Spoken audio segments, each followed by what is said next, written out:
And there's one thing you have to get through your mind and keep it. Nothing that ever came from the European mind was meant to do anything but facilitate European domination of the world. Everything, every idea, every so-called religion was meant to dominate and to control. You were the ones with the illusions. Why is it that you are so naive? You let people redress something that you invented, sell it back to you, and enslave you through it. Our relationship with the people of the world and the fact that we created peaceful nations that had no word for jail because no one had ever gone to one. No word for old people's home because no one ever threw away grandma and grandpa. No word for orphanage. We did all of this, and over half of human civilization was over before we knew that a European was in the world. Before he wore a shoe or lived in a house that had a window. Now, Africa has always and still is the prize for the whole world. We have always been the prize because we have always had and still have something that other people won't, think they can't do without, and don't care to pay for. Because we have always been the prize, we have been under siege for over 3,000 years.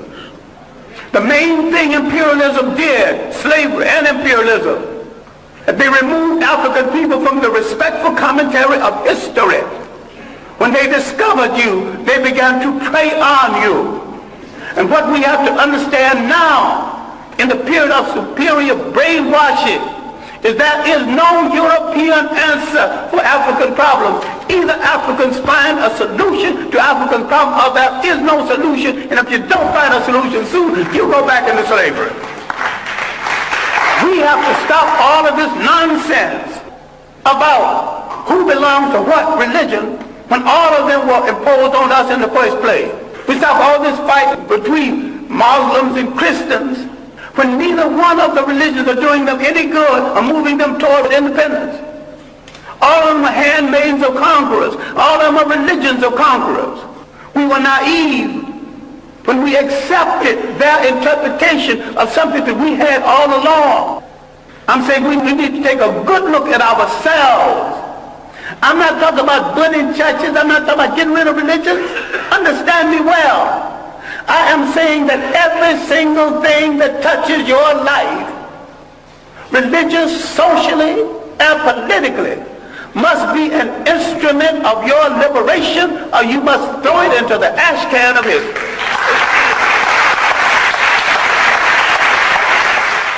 We've been the victims of propaganda. Now, the Bible that you get so dewy-eyed over is one of the greatest pieces of propaganda ever written. If you want to read the Bible, why don't you read the Bible one day and read Mein Kampf the next day and see the comparison? That's hard on your mind, because you think if you don't have Christianity, Islam, or Judaism, you don't have to have spirituality. I've got more spirituality after I put all of them down. A lot of people need to stop reading some religious books and read some straight history without fable, without supposition, without myth. Read straight history. The Europeans doing the slave trade not only read the African out of history, they colonized history, they colonized information about history. And what you have to do is take a holistic look. Not only at your position in the world, but your potential in the world. But if there are a billion of you on the face of this earth, scattered all over the world, what do you need with a friend other than yourself? Why can't you turn inward on yourself and say, I will wear no clothes I don't produce. Start with your underwear. I wear no shoes that's not made by a brother. You're creating a shoe factory, employment at once. Start buying aeroplanes, break them down and study them, later on make aeroplanes. What this whole thing is about is the restoration of confidence. It has been the role of these handmaidens of colonialism to destroy your confidence in yourself. We produced the first human society that said you can't be a king unless you got a queen. You can't be a god unless you got a goddess. We got confused with someone else's ideas, someone else's concept and definition of us. What we have to understand is that faith has not spared us for an idle reason.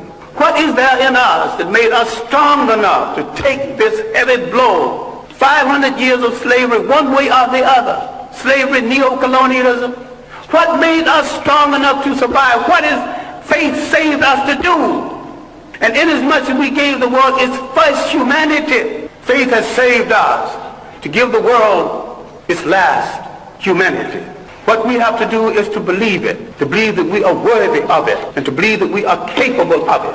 What black studies should be about, what black religion should be about, is the restoration of the confidence. And the restoration of the confidence is we must rule the state again. Then, in coordination with other African people throughout the world, we will give the world a new lease on life. We must answer the call of the great African-American poet, Margaret Walker, who said, let the dirges end, let a new peace begin. Let us write a new covenant for the freedom of ourselves in the world. African men throughout the world need to step forward and answer Sister Margaret and say, Sister Margaret, we have heard your call. With our women at our side, we are ready to pick up the challenge. We are ready to start a revolution that will change the world. We won't get ready tomorrow because tomorrow's things are left to tomorrow. We will start our revolution right now, and we will start it with ourselves. Thank you.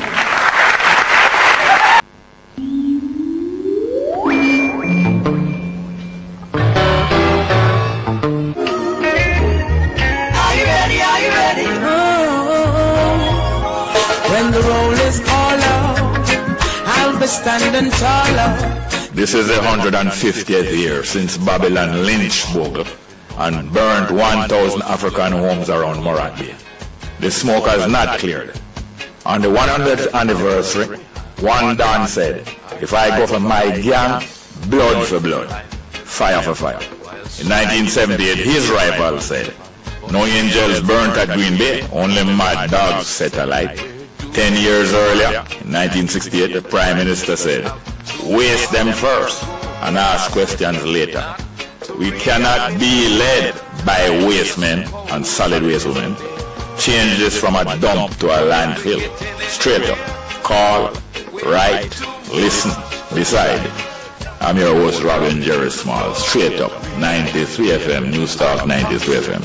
And as we fight one another for the power and the glory, the kingdom goes to waste. No more waste. Yes, morning and welcome to Straight Up for today. I'm your host, Jerry Small. I'm in the studio at News Talk 93 FM. Well, I just started some music today. I got the program in with music yesterday, but this piece that I want to start, I don't locate it yet. But I was just reminded that I don't think we would make mention of the life of Ben E. King. Ben E. King, one of Jamaica's favorite performers. I don't say he's a Jamaican. I say one of Jamaica of yesterday's favorite performers. But like a moment might play some Ben E. King. I want to play a piece of music about This Is a Strange World. This is a strange world. I don't remember if it's Mickey and Sylvia or if it's Shirley and Lee or Jean and Eunice. Can I look for Jean and Eunice for me? Jean and Eunice, E-U-N-I-C-E. Anyway, and then the Folks Brothers. The Folks Brothers, after they made Carolina, did make a takeoff of that music, but they did call it This Is a Beautiful Island. And it is nowhere to be found, that music there. Some people have it, a few people have it, but not easy to find. This Is a Beautiful Island. It's a takeoff of Strange World. This is a beautiful island. Anyway, what I was thinking of the strangeness of the world is not the world, well, not the world as a whole strange, but strange, different things, strange things, and different, who is it? Jean and Eunice, yeah man. Different things that happen in different parts of the world. different cultures are very strange to other people, or even in the same culture sometimes. Let's say a little piece of Gene and Eunice. And I'm reminding you that there's a piece of music by the Folks Brothers, that Jamaican group, the one-hit group as far as most people know, or Carolina. But this is our next piece of music that they did over in a different way and call it This Is a Beautiful Island. But let's hear Strange World by Gene and Eunice.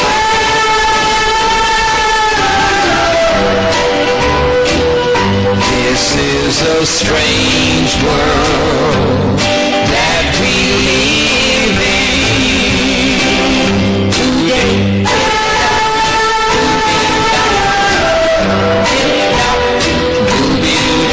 This is a strange world that we live in today.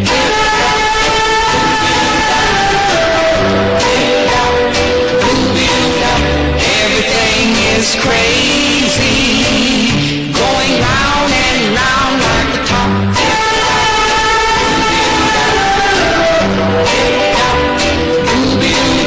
This world is spinning.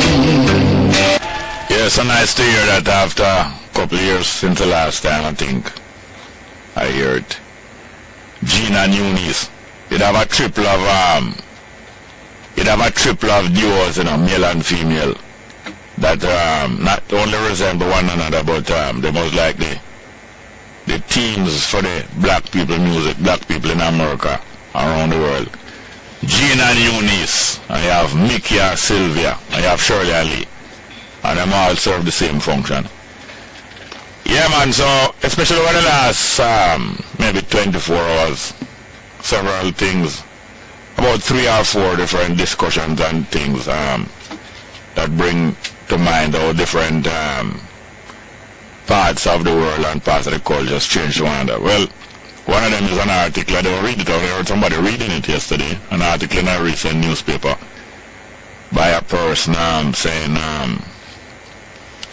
a person describing the Rastafari movement in Jamaica, I forget her name, and saying, boy, I could never be a Rasta because of some of the beliefs and some of the practices there, how ridiculous they are. He could never be a Rasta.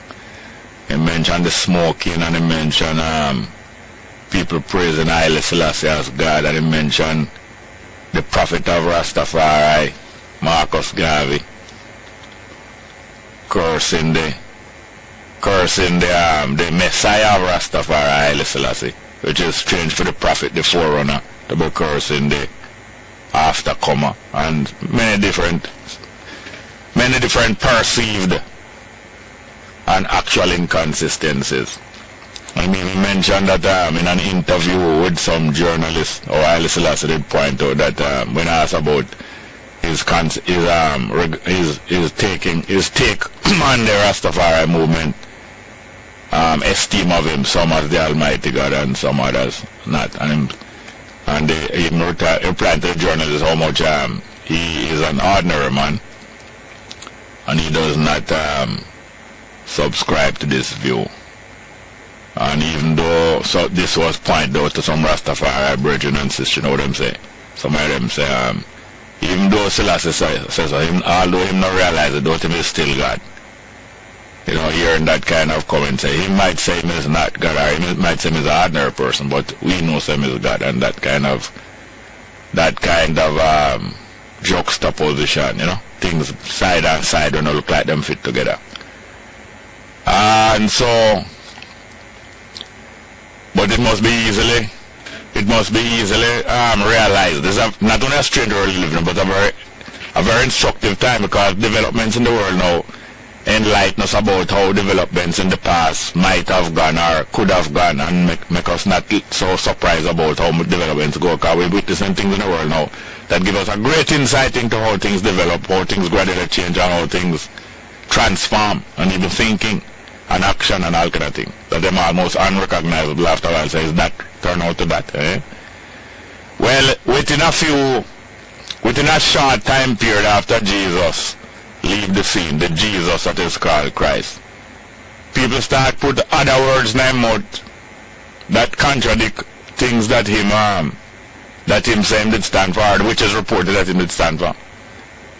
So it's not anything strange when you say religious teaching transforming by the decade and by the century and by the millennium. Transforming not to resemble the origin. Not that strange. Whole heap of Jesus teaching where he's supposed to teach people. Move from that and have it as a different thing in a Christian teaching now. And a whole heap of thing where he never used to teach, how he contradict his stand, is being put forth as part of Christian doctrine now for a long time. And so it is with most persuasions, religions and practices around the world. They have gradual transformation.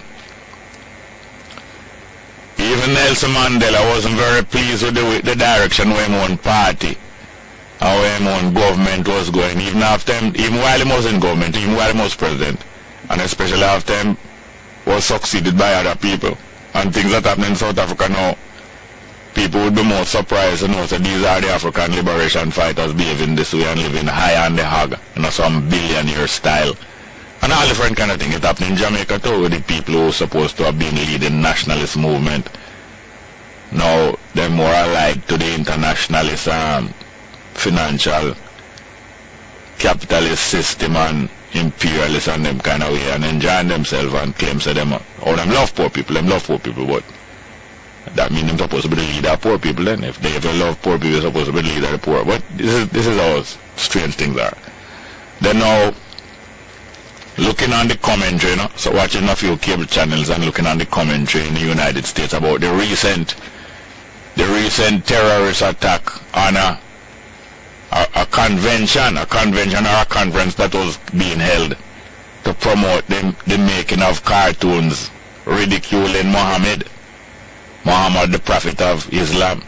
So if you keep a conference, you say, boy, people must watch the funniest cartoon about Muhammad and watch they depict Muhammad some funny way.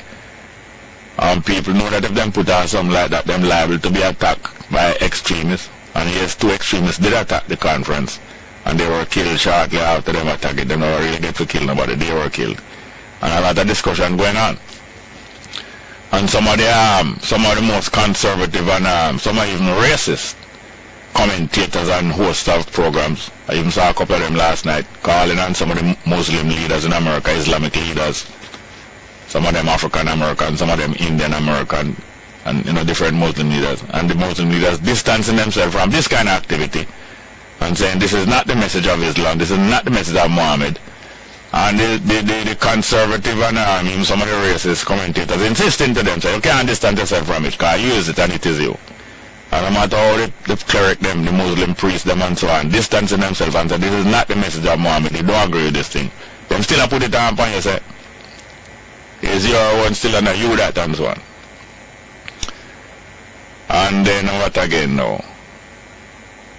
Yeah, various things like that. And as I say, people, even though His Imperial Majesty Haile Selassie, from observing him from your little youth, come right up. One of the things that strike me most about him is how humble, especially given the circumstances in which he born and grew up, and the royalty and the power and the nobility and the high office and the high religious situation where he find himself in. Given all of that power, unlimited power, I find so from observing him, him seem to be one of the most humble human beings that I ever observe and get to follow him progress and follow him the way him go through different difficulties and successes in life. Most humble person. Him seem to me, don't seem to be a digital man at all. Don't seem to be an extraordinary. One of the people who are both of them extraordinary. As him saying he's an ordinary man, like everyone else. Don't seem to be a digital man. Yes, but yet him seem to be a most humble man still and most outstanding in many ways. But that don't really make him into a digital man, So you find these are the kind of all different kind of developments and variations that happen in the world. And people at war, even Christianity has been used. Just like how some of the Islamics or so-called Islamic extremists using Islam or are putting on different actions and interpretation of Islam that most of the mainstream Islamic people wouldn't agree with, or even very embarrassed about. You find that Christianity was the same way it was hijacked from early on. And Rome hijacked Christianity when Christianity was threatening to undermine Rome.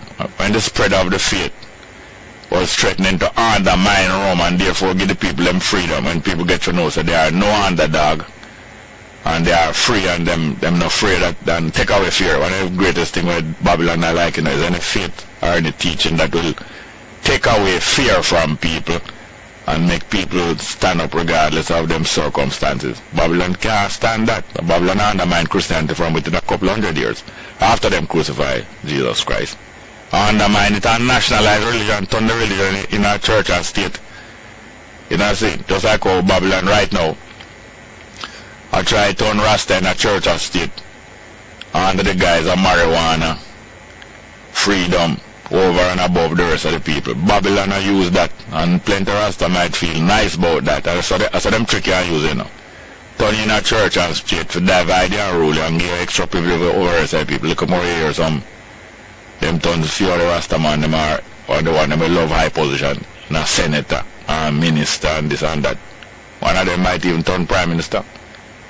But you know, so you're still subject to the the international agreements. So Babylon is queen forever. It was very interesting even watching Religious Hard Talk last night, where some people from the Universal Church of the Kingdom of God. Sometimes I come on a corner, I'll laugh at you there, I see the big sign, UCK, and then and of God, the Universal Church of the Kingdom of God. Sometimes frighten me, even though I'd see that before in a car. It almost look like a 4-letter word. But sometimes I get wrong impression of people. Universal Church of the Kingdom of God. All different kind of different denominations and sectors and sects in religion. When I say sects, I don't mean S-E-X, S-E-C-T-S, sects, and mean a short word for section. Yeah, so these are the different interpretations and variations of religious practices and so on. But I know that human beings prosper when them have faith. It is faith that really strengthens human being life and make them into better beings more than just be the base and weak human being. Faith in good. That is the essence now. As his Imperial Majesty Haile Selassie and many others have pointed out, it is not so much religion which is the different practices of different variations that strengthen and keep people straight, but it is faith in good. Some people say faith in God. Faith, in other words, the confidence that good is the right path and that good will overcome any other weakness. Faith in good, more important than religion, and more important than worship. Faith, more important than worship. Because life don't even need to be worshipped, you know. The creator, our creation, our life, our God, or whatever, couldn't have any needs from you. I have no needs from you. Life is complete. Is you if you know, say, faith in good is what will keep you and strengthen you. And then other people know to strengthen one another, and people enjoy and benefit from the company of one another, especially when them know so them have the same faith. That faith is in good. You can have faith in bad, you know. It's not possible to have faith in bad. That's a different thing. You'll have confidence in bad. You'll have confidence in bad or in bad things, or confidence in wickedness, but that's not faith. Faith is only in good. Faith can only be in good. Faith can only be about comfort and security in good. That's true. By the way, today is Teachers' Day, it is said. Today is Teachers' Day. Every day is a great day for teaching and teachers and so on. And by the way, yesterday them said was Read Across Jamaica Day. And the Prime Minister as a teacher and a reader. I understand that she did some reading for some little children, you know. Did some reading, and especially from a book by Kelly Magnus, a young writer, Kelly Magnus. I think she's the daughter of Alan Magnus too, a broadcaster and a teacher in a different way. And Mrs. Magnus, I just remember saying Mrs. Magnus, Alan Magnus' mother, is a great old teacher who would teach even some of my children at Vars Prep School. There's a long tradition of teaching Kelly Magnus coming through. So the Prime Minister did read out our book yesterday to some little children. And you know the Prime Minister is a great reader. Yeah man, them give the Prime Minister so much speech for read. I don't think anybody in Jamaica can read better than the Prime Minister. Not even Obama with him prompter can read better than our Prime Minister. And she did some reading yesterday for some children out of Kelly Magnus' book named Little Lion Goes to School. Little Lion Goes to School. About one little Rasta youth, you know. Very likely inspired by Kelly Magnus and the Magnus family experience at Vars Prep School and other places. So great Mrs. Hazel Vars, my cousin who found that school. She was so great because she was one of the first, I think she was the first so-called established prep school that allowed Rastafari children to come there and never required them to cut off their locks. Yes, she did. And she allowed us to bring our children there. My children didn't have locks, but I was able to help get some other people's children there who were able to keep on them locks. And after a while, all of the Rastafari people who had a kind of good economy and have some good earning power used to send, most of them used to send them children go to Vars. It's so good to know all the different things that we have to celebrate and enjoy forever and ever. Couple other things, but they can come later. And we might play some Benny King music later also. Not true. Straight Up. Yes, welcome back to Straight Up. I'm your host, Jerry Small, and we're going to your first call. Good morning. Good morning and welcome. Straight Up, hello. Jerry. Yes, sir. We see an incident take place in St. John's. Yeah, man. Some time ago. Yeah, man. Lift your voice, little Mr. Fack, please. Yes. Yes, which one? The one where the police shoot him college. Oh, yeah, police, yeah. All right. We see one happen in Lawrence Tavern. Yeah. And we have a different outcome. If that was a different setting, would he have taken his life? Right? And you hear that he was challenged and he retaliated and he defended himself. If what was a different setting? Suppose it was not two policemen. Yeah. Right, and it was a civilian. Yeah. And him and the police have a disagreement. Yeah. And he got shot. Yeah. And one got shot? Yes, no. Civilian. The civilian got shot, yes. Yes. Do you have work out in St. Anne? No, it would not be likely that after shooting a civilian and the shock of it said, imagine you kill the man for nothing. It would not be likely that the police would say, imagine you kill the citizen for nothing. And he would have get so frightened and say, boy, I rather end my life because imagine me kill an innocent Jamaican for nothing. It wouldn't be likely that the policeman would get so frightened and get so distraught, you know. And it would be likely that other people there would be comforting him and say, look here man, this is alright man, you know, so these things happen. These things happen, this is collateral damage. You understand? So it wouldn't be likely that the policeman would be so frightened and say, boy, I kill an innocent person. If he even shoot a baby, if a policeman even shoot like the pregnant woman out of St. Thomas and kill the woman and the baby, it wouldn't be likely that he would kill himself after. Although that policeman was said to be suicidal because he had some other problems before. Remember the one out in St. Thomas who shoot How can I forget that? He said that he was suicidal from before because, matter of fact, I think they took away his gun from him afterward because he was in danger of harming himself or something like that. But normally, you wouldn't, how Jamaica stay by now, a policeman wouldn't be so, I don't want to talk too long here, wouldn't be so shocked to go kill himself over a civilian, normally. You see, why I raise this issue, Jerry, because we hear many, many times a confrontation between... Up with the voice, please. Yes.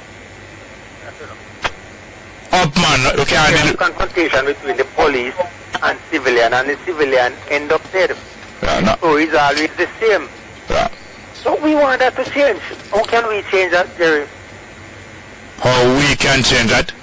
How the police can change that? No, the police not going to change that by themselves. police are not going to change that by themselves. Only when the Jamaican people are ready to insist. And you know, in countries, sometimes things reach a stage where the people are a critical mass of the people. It might not be the majority, but enough to turn the tide. That critical mass, just enough that it can swing the rest of the thing. In a motor vehicle, mechanical motor vehicle, the steering wheel and the wheels, the front wheels, or even the back wheel, because some vehicles are steered by the back wheels. The steering wheels and the road wheel that do the steering is only a fraction of the weight of the vehicle, you know. But the steering wheel and the steering column and the steering box and the wheel them is less than 1/10 of the vehicle, but it is enough to steer the vehicle if somebody is there at the control with the strength now to turn the steering wheel and influence the mechanism. So that steering mechanism is the critical mass in that vehicle now, can make it turn. Yeah. So it is that the number of people in a country that can put a stop to foolishness and make it turn more to good than to foolishness. It's not, don't have to be the majority, but just enough that it can take control of the steering of the country. So when the Jamaican people of good mind come in contact with one another, that they become a mass, because when you're not in contact, you don't become a mass, you know. You're only an individual. But when enough people get in contact with one another, that they become a mass, that they become a steering mechanism, enough enough. Right now the critical mass in Jamaica is the PNP. From time to time, the critical mass in Jamaica become the JLP and those people who support the JLP in an election. And they have a critical mass that take control of the steering and steer the country a different way. And the country has been steered all over the place by those two critical mass. When there becomes a more sensible critical mass in Jamaica that decide to implement good instead of cravenness. But have the people not allowed themselves to be treated in that nature? Yes. Well, let us not criticize ourselves, but let us not talk down ourselves too much. Let us look forward to reasoning with one another and coming to decision. There were police on that scene before, you know. So even the van that take with the dead body, maybe it was on the scene enjoying the party because police was there. Don't police was there before? Yes.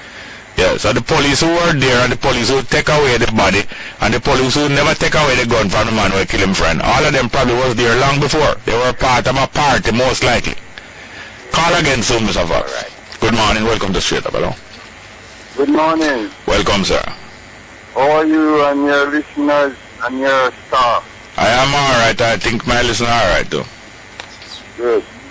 I am asking you, I want you to hear me out before you speak. You hear? I have a thing here that was left pending. I'd like to share with you, the last time we talked, it was about His Imperial Majesty. And I never get to finish my conversation, right? Yeah, you're wasting the time a little bit now. Yes, all right. Anyway, let's get it. What I am saying, you did say that the church never embraced His Imperial Majesty. This is a issue that I did not say that. What is all about, you see? I did not say that. All right, let's not go there. Let's not lie. Yeah, all right, let's not go there then. All right, what I am saying, His Imperial Majesty said that to prevent the people who does not like him and does not like certain laws that laid down in the church, it's better for them to take his name out of the books, you hear? And leave and let it remain as is. But there are 14 anaphora that we have and we worship by them. And these 14 anaphora have at the top of it, it says, to His Imperial Majesty, Haile Selassie and our Queen will let God give. You get it? So, all the anaphora speak of His Imperial Majesty. So, and also, when he went to Geneva, he said, "Ye traitors, liars, robbers, and thieves, know that I am He." Right? So, if he's saying this to us, why there are some people who does not like His Imperial Majesty or like the church then, so to speak, because it is a true church. Orthodox means straight. Get it? Not on the left, no, not on the right. So the truth is being speaking to the nation, and we want this truth to carry out, and not a man to add to it, because we don't like to do this. You see, and the point is this. Since his imperial majesty denied that he don't want his name to be, in the church, I believe we should still carry out that as a Rasta man and Rasta woman. Alright, hold on a minute. Yes, sir. The last time I think I remember asking you, on what occasion, at which place in Jamaica on the visit, his imperial majesty said, be still, O ye traitors, and so on. And you couldn't remember where, right? I mean, I know where I couldn't remember. Where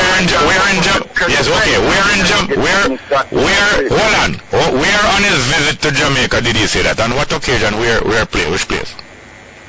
Okay, since you're going back there, when he came here in 1966, 23rd of April, or yes, right there, or 25th of April, 1966, into Jamaica. It was asked by many Rastas, not by the Rastas, because Rastas, our God. But it was asked by some of these Tapanars. Where is the place that he said so on what occasion on his visit? Where? King's House. On what date? What date? Repeat? What date? Date? Yeah. Something so small, man. You're bringing me down into something that I don't remember the date. And who told? When he came to Jamaica, yes. and then the other day speak at King's House. Yes, and who told it to you? Who told it to you? What are you saying to me, man? I sit at my radio. I listen to my radio and watching my TV. Imperial Majesty, God Almighty, come here. So he said that over the radio. Tell me not. So he said that over the radio. Let's get to the hold on. He said that. So he said that over the radio. When we come to. All right, you're not listening. Let's go. This is a go. Listen here now. This is a falsehood, and I know the circumstances under which it developed. This is a falsehood. And a lot of people come to carry out falsehood because this is how they will reach prominence in a group. Let's go to another call. Welcome to Straight Up. Hello. Welcome. Hello? Yes, sir. Welcome. Yeah, sorry about that. Fine. Yeah, man, thing there, first of all, I just want to big up a program as usual. Yeah, man. Thing there, big up, Sunday Company's Mother's Day. Yeah. And I want to big up, Nancy's Mother's Day banquet, Stone Hill there. So, first want to take, mother. So, we can't take any advertisement here now, sir. But but a big man, big up. Yeah, man. Thing there, also, I'm opening, promo there, I hear like, that God don't need no worship or something like that. Yeah. I don't know, I can't explain that part because I think there's somewhere in the Bible where God say if man don't worship him, stone them worship him or something like that. Yes, and who wrote those words? So I don't remember which part. Was it a human being wrote those words? Yeah. And where he got that instruction from? I guess it will be from God still. From God? Yeah. So God dictate those words to him? Yeah, I guess God will tell him what he would want, man. Yeah. And then now by writing those words, that person who wrote those words became famous? Well, in name in the Bible. Yes, as in the name in the Bible, you're most famous. You're world famous now. But one more I still, I don't understand how you get a part still. I'm telling you, I'm asking you how that part came to be written. And the person became famous as a result of writing that. Now, next thing I ask you. Yeah. God have needs? I'm not sure. But in terms of what? What kind of need? Any need. God have needs? Well, him would want man to live a certain kind of life. And him need it too? Yeah, just to see that his work, in terms of his creations and everything run in the way that he wanted to run. Then if God make creation, then the creation must have to run how he wanted to run. Yeah, but man have option and fire have option. Who give man those options?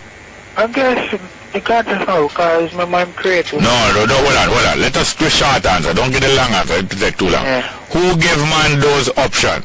God. So God gave man options, so that means I got everything I run like how God wanted to run then? Alright, as I say, him give the mind for us to think. Yeah. Right? And by thinking we can either go right or left. Exactly. Right? Depends on how the situation is at the point in time. Yes. So that in based off of that now they find out evil will come out and bad will come out based off of the decision we man make. Yeah. Right? But we're kinda a little bit out of time now, but there is one thing. I have to inform you before the program begin. Before the program end. So you acknowledge that God have needs or God don't have no needs? Yeah, I would say God have needs, yes. God have needs? Yeah. Alright, look, call back again and we'll discuss it further. God needs. Alright, sir. Yes, welcome back to Straight Up. I read some text messages, please. Jerry, please big up the teachers from the Boys Content Primary School. Tell them they are special from Carol. Thank you. Yes, thank you very much, Carol, in Boys Content. Big up teachers in Boys Content. Next one. Greetings, Jerry. My bonfire upon the gay cartoon. Broadcasting Commission, Ministry of Education and Youth and Culture should be ashamed, yeah? They have some gay cartoon sponsored by these three institutions. Tell me more about it, please. Anybody want to tell me about it? Next one. Happy Teachers Day to all the teachers, especially Miss Claudine Whiteley down there in Potsdam, St. Elizabeth. I think it's Potsdam. I must say Potsdam, St. Elizabeth, near to Monroe College. Next one. It's a small men created God in their own image. Why shouldn't Africans desire a God, not making their king their God? Black Mama. I don't see anything wrong with it. I don't see anything wrong if anybody want to create any God. When I say wrong, I mean, it is to comfort themselves. People do these things to comfort themselves. So, to me, it is ridiculous for man to be making gods, but sometimes it leads them to other things that them find out say God already exists, so you couldn't be making gods. But some people make gods. Some people make gods. If people, it's come like a basic school. So if you want to start there, you make gods, and then look more you might find out. Because most of the people may get to know God and get to know themselves. They get to find so that they don't make already. So it's like them are trying to reinvent the wheel, but the wheel what them reinvent can't roll. Can't roll by itself. Next one. By the way, yes man. So what you need to do? No, I can't tell what you need. What will be good for you is to consult His Imperial Majesty Haile Selassie and his opinion. His published opinion. Because he published book about different things. Haile Selassie published a lot of books and a lot of speeches about what him think about things. So check with what Haile Selassie published. And call me back, Black Mama. But I don't really see nothing wrong with what you say. Next one. Good morning, Sir Jerry. Can you help me with a counselor? I am stressed. My life is a wreck. Yeah, we can, weak as we are, we can all help one another in some way. Weak as we are. But you say you are stressed and your life is a wreck. This is a common experience of many people. And I quite understand how you feel.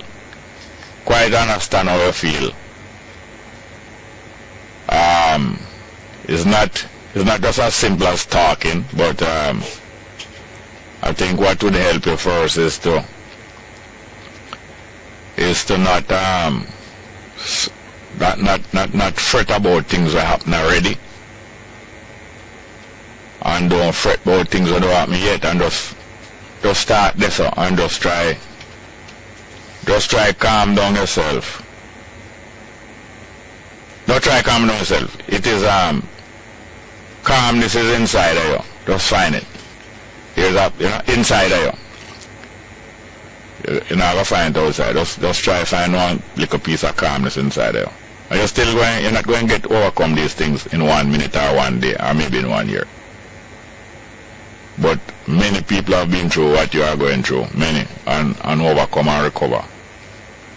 Especially when them find out, say, God inside of them, not outside. Next one, happy Teacher's Day, Mr. Small. Continue teaching, we are learning. Thank you very much. Next one, Morning Jerry. Do you think people should be free to ridicule religion under the guise of freedom of speech? When I say guise mean disguise. I think people should be free to criticize and even ridicule anything they want to criticize and ridicule. But I don't think they need to disguise it under freedom of speech. Freedom of speech is a right that human beings have. But speech that is harmful to other people is not part of that freedom. Speech that is harmful to other people is not part of that freedom. So we don't have to use no disguise, because that's what guys mean. So we don't have to use no disguise of freedom of speech. People supposed to be free to criticize and ridicule anything they want to criticize and ridicule. But if this ridicule, anything that is designed or that bring harm to other people, that is not part of the freedom. So let us use the basic sense that we have and gradually try to understand. And what I know is that religion is not now free to punish people who ridicule them. Because what you are suggesting here suggests that religion, if anybody ridicule religion under the guise of freedom of speech, that religion is supposed to free now to punish those people. That's what I'm not free to do. Next one. Do you think Jamaica will legalize gay marriage? I'm not sure, but I wouldn't be surprised if it bring off as a trick. Remember, says politicians legalize things, So the politicians will do it. And the politicians are planning to do it. Now the people of Jamaica, and it's not because they're righteous, The people of Jamaica, the majority of people in Jamaica not going to agree with that. But it's not because they're righteous, but because they're not used to that kind of thing. But I want to know why two people of the same sex and them community would want to come into the heterosexual institution to come carry out for them contract and them romance. Why not find one place of romance? Why have come in a Christian marriage or Islamic marriage or Rastafari marriage? Why have to go come in at the people them place come say you want to register under for them thing? And if I was a member of any church or any mosque or any religion that start to carry out gay marriage, there's a contradiction in terms. They can't have nothing in gay marriage. Gay marriage can't go together. But if I was a part of any congregation that decide to carry out that, say, we wouldn't be a part of that congregation no more. So that is one of the results of going to happen. Go and go legalize a gay marriage, and then now in the church will start carried out under the church and state now. You're going to see where your member them go. But maybe you will end up with pure gay congregation. Maybe that you work towards. Maybe. Let's see. But that's why a lot did let Saddam. That's why a lot of them family left Saddam and Gomorrah. They have to leave. So maybe that will help some of us to pack up and leave anytime the politician bringing them gay marriage. Let's go to the next call. Good morning. Welcome to Straight Up. Hello. Welcome. Straight Up. Hello. Good morning, Jerry. Yes, welcome. Welcome. Who is gaining financially of this calling program? Start from the beginning again. What is it? Who is gaining financially of this talk show? Who is gaining financially? Yes, of the talk show. Of the talk show? Yes, line, you say, and the government. Okay. And the government earmarked about $5 billion. He said that they collect $6.5 billion. But he is gaining financially. Yeah. And to prevent the next one, the latter scheme. Yeah. The government is gaining that quantity now, collect no revenue. Yeah. And they want to legalize now ganja. Yeah. It took one stone and killed both 4 birds because then the revenue when he went out the $500. Yes. And then he legalized rather sacrament. Yeah. And then politically too. So they're going smart. Yeah. All one thing there is the collector of revenue of effect. How far? I hear that a rumor says that they were offering $10 million who can come up with an idea that can get revenue of sex. Okay. Call again soon. Here, call after the news. Thank you. Right. Next call. Good morning. Welcome to Straight Up, hello. Yeah, let's run the numbers. We lose a couple phone calls. I kind of take a long time responding to a couple of these text messages, but the people I'm sending text messages sometimes for you to discuss and say something, so no one again that happens. Let's run numbers. For Straight Up, we have a choice of numbers. 702-3470. 702-3470. Alright, let's just say hello to this person and continue after this. Good morning and welcome. Straight Up. We have a minute and a half. Yeah, man, good morning. Yes, sir. Welcome. Yeah, bless you. Go ahead, please. Yeah, man. You know, so the politicians, them love poor people in a some sense, though. Yeah? Yeah, because election time come, they can get to use them. Yeah. Yeah, man. That me see where they're going. Yeah. I reckon if you have a time to go to the campaign. Yeah. In a week, you know. Yeah. In some sense, they have to love, they love poor people in some sense. Yeah. Use them. They're glad to have yes, a mass, a pool of poor. Yes. That's true. So, God bless you, you know. Thank you very much. What part of Jamaica are you calling from? Central, man, Philadelphia. Philadelphia. Thank you very much. Yes, huh? Yeah, man. All right, let's go to the 10 a.m. headline news. Straight Up.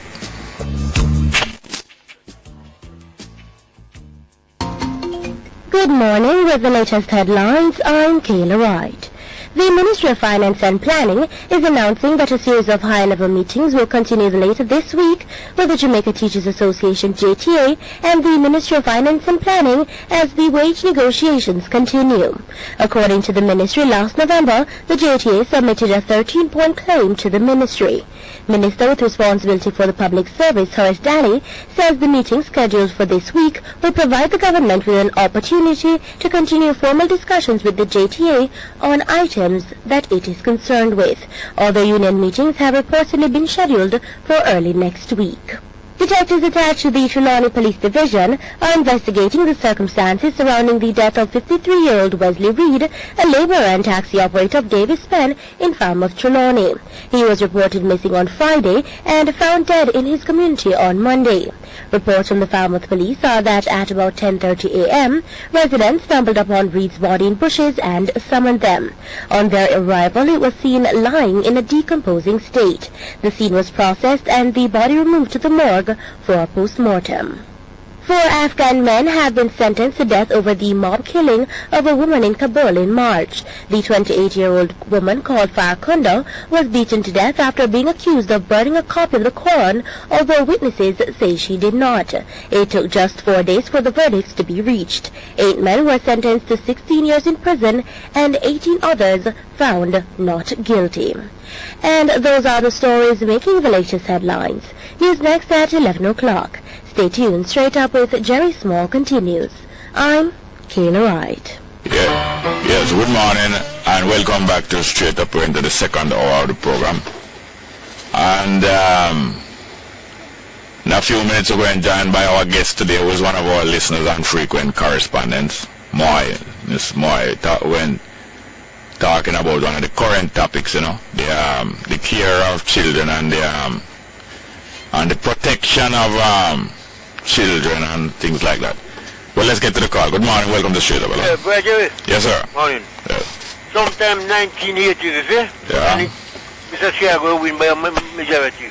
Yeah. Alba was come from St. Mary. You know all our children before our children, right? Yeah. They went to Canada where my brother live. Who went to Canada? Mr. was go by one tractor. 2 tractors go by and 30 and so we were training. So I spent about 2-3 years over there. Man in brother and I go look for a tractor. when my brother was having a drink. And said to my brother, say, if you was in Jamaica, I would help you now for you win by majority and give a party of power. So my brother said to him, say, my brother, him brother that me in town and you have 2 truck and you want to help. So in every time I come to office, I go 3 times I see him and I say, I go back. The 4th time I go to see him. And I talk to him, I say, well, my brother said, I come to you. So I have 2 trucks and I want one of them to do as the rubbish. He said, no. He might buy a truck, so I said, well, it's cheaper to hire a vehicle to buy it in the long term. No, sir. We started saying, live this, a few hire truck mostly. That case is, you know. So you see, them educated and grassroots, man, I tell them something. And then they not agree. You see, I tell you yesterday, you can't keep your own truck, Then you can't keep your own tire on your gas oil. But if I drive for you, I keep you. So, you see it? You will do that? So anybody will do it. You will do it too? When a man hungry, Jerry, and you tell what you do anything, Yeah. That's it. So it's hunger make most people thief? Well, me hungry and greed. Don't you hungry and greed? Alright? Yeah, man, thank you. Thank you. Next one, good morning, welcome to Straight Up, brother. Morning. Welcome. Straight Up, Montego Bay. Yes, sir, Wagwan. Not much. A couple days ago, I heard the Auditor General came out with with a statement about the housing trust. Yeah. And after that. Talk up, man. Hello? After that is dead silence. Next call. Good morning. Good morning. How are you? Fine, thank you. You have any knowledge about Konanka game? Little, very little. Is that dangerous game, Jerry? Dangerous to who? All right. Here you go again. The banker call it as I raise, I pay. But can you imagine when you lose, your money gone? But can you imagine you're a winner and the bank and don't have enough money to pay you? It's a dangerous game, Yeah. It brings the mind of this anchor financing. Yeah. By the way, Jerry, me regard you as a very intelligent man, If you have a house building, you see, and that house estimated 5 million, and you're looking for some contractors. Talk up, You're looking for some contractors to build it, you see? Yeah. Identify one. And in your perusing or your feasibility study, to find out that the largest payment you ever make before is $2,500. You'd have to like him. The largest payment you ever make? Yes, in terms of work done. Pay who? Who pay who? Workers. For example, that would identify him as maybe building a step. Yeah. You'd have to like him. Let us find out why that is the largest paid. It sounds strange though. Exactly, that's why I tell you say he's a wise man. Then bring us back to then you don't take no wisdom for figure that. You don't take no wisdom? Yeah, don't want you boost me up, Don't need no boost me up. Hold on, so the man has to like him don't have no wisdom then? No, sir, I don't want you boost me up and flatter me. I don't really need it. I realize that. So bring us back to Jamaica now, Mr. Jerry. Yeah. Can you imagine? You're going to select a company with a contract of $5 billion that never make a payment in excess of $2,500. Yeah. And not only that, the payment was late by 120 days. Yeah. That means you must have to go look if you borrow for pay. Yeah. Oh, you don't say no, madness gone to high places. Oh, the usual skullduggery. Okay. So, yes, sir. But a lot of that take place in the political community in Jamaica.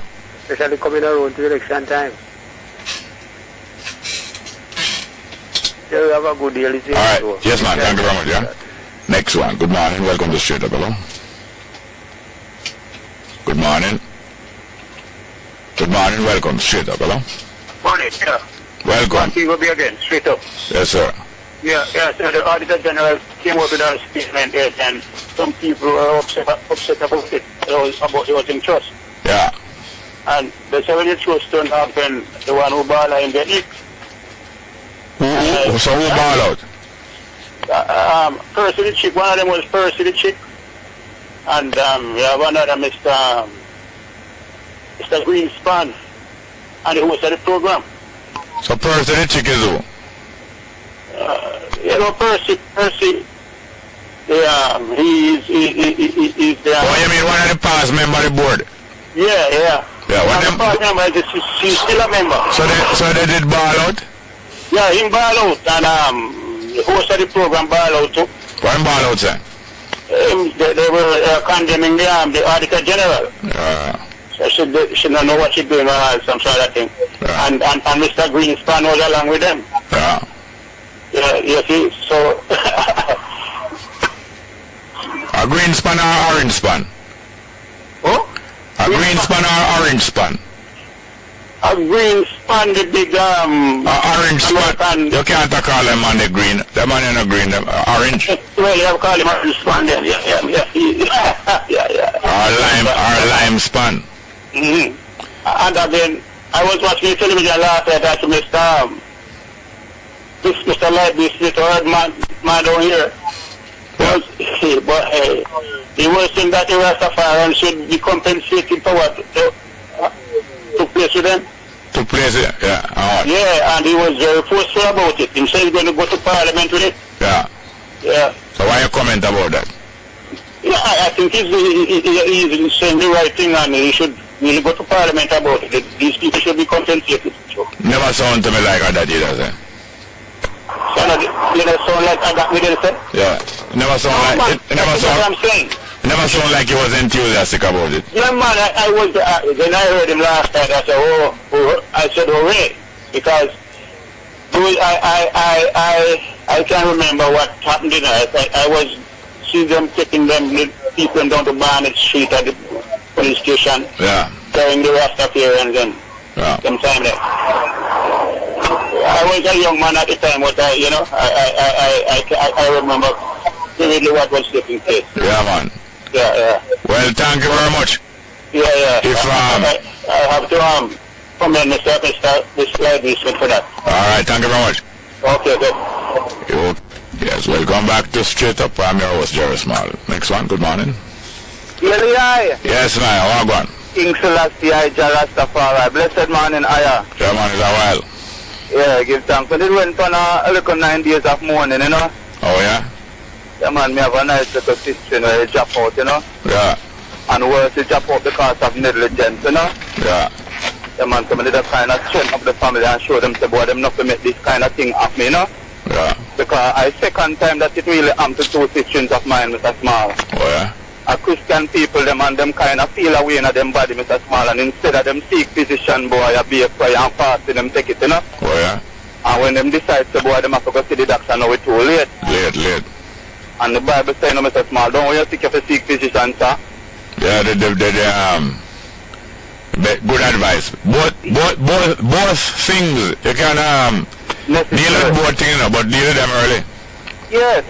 And even if you go pray, if you move same time. Yeah, man. Yeah, that people understand the difference between faith and works, you know, Mr. Small. Prayer is mostly to strengthen yourself, you know. Most people don't know that prayer is to strengthen yourself.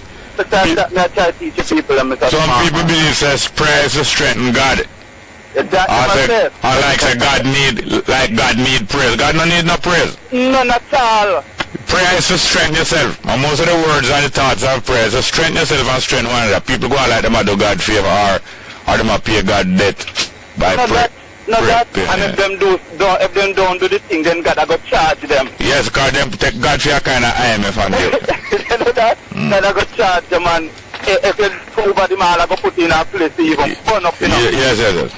You see kind of concept African people have higher. It's not only African people.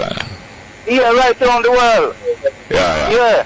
But Mr. Small, me depend, you see, the words of Marcus Garvey and the word of Emperor Haile Selassie is a lamp unto I see and a light unto I path. Because Marcus Garvey say you must give up the silly idea of depending on God to do everything for you. Because if God had intended to do everything for you, he wouldn't give you a brain if you want to think higher. Yes, and limbs and all them with it. You see, so you see, you have to make the move of whatever you do, man. Yeah. So you can't blame nobody, you know, of whatever action, you know, because every action, every result, you know, is a result of certain action. Yeah. So when you do something, you get a negative or positive. It's because of what you have done before. Most time. So when you lean to the good, it is possible you're gonna get some good results. Most likely. Yeah. So you know, to plan to fail, because to plan to fail, you go fail to plan. Yeah. So concerning this religious thing, Mr. Small and his Imperial Majesty and thing, you know? Yeah. His Imperial Majesty must become members of a new race. Yes. We must be larger in outlook, Mr. Small, must be greater than we ever been before. Yes. Simple meaning, you know, him left a charge with we, you know, Mr. Small, that we must step up the ladder, you know, higher. Yeah. So we must just use him word as guidance, you know. Yeah, man.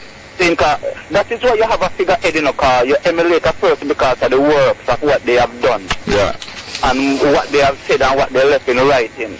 And then you test them example, you find so the example is sound. Yeah, you see, say positive, so you say, alright, you lean the way, yeah.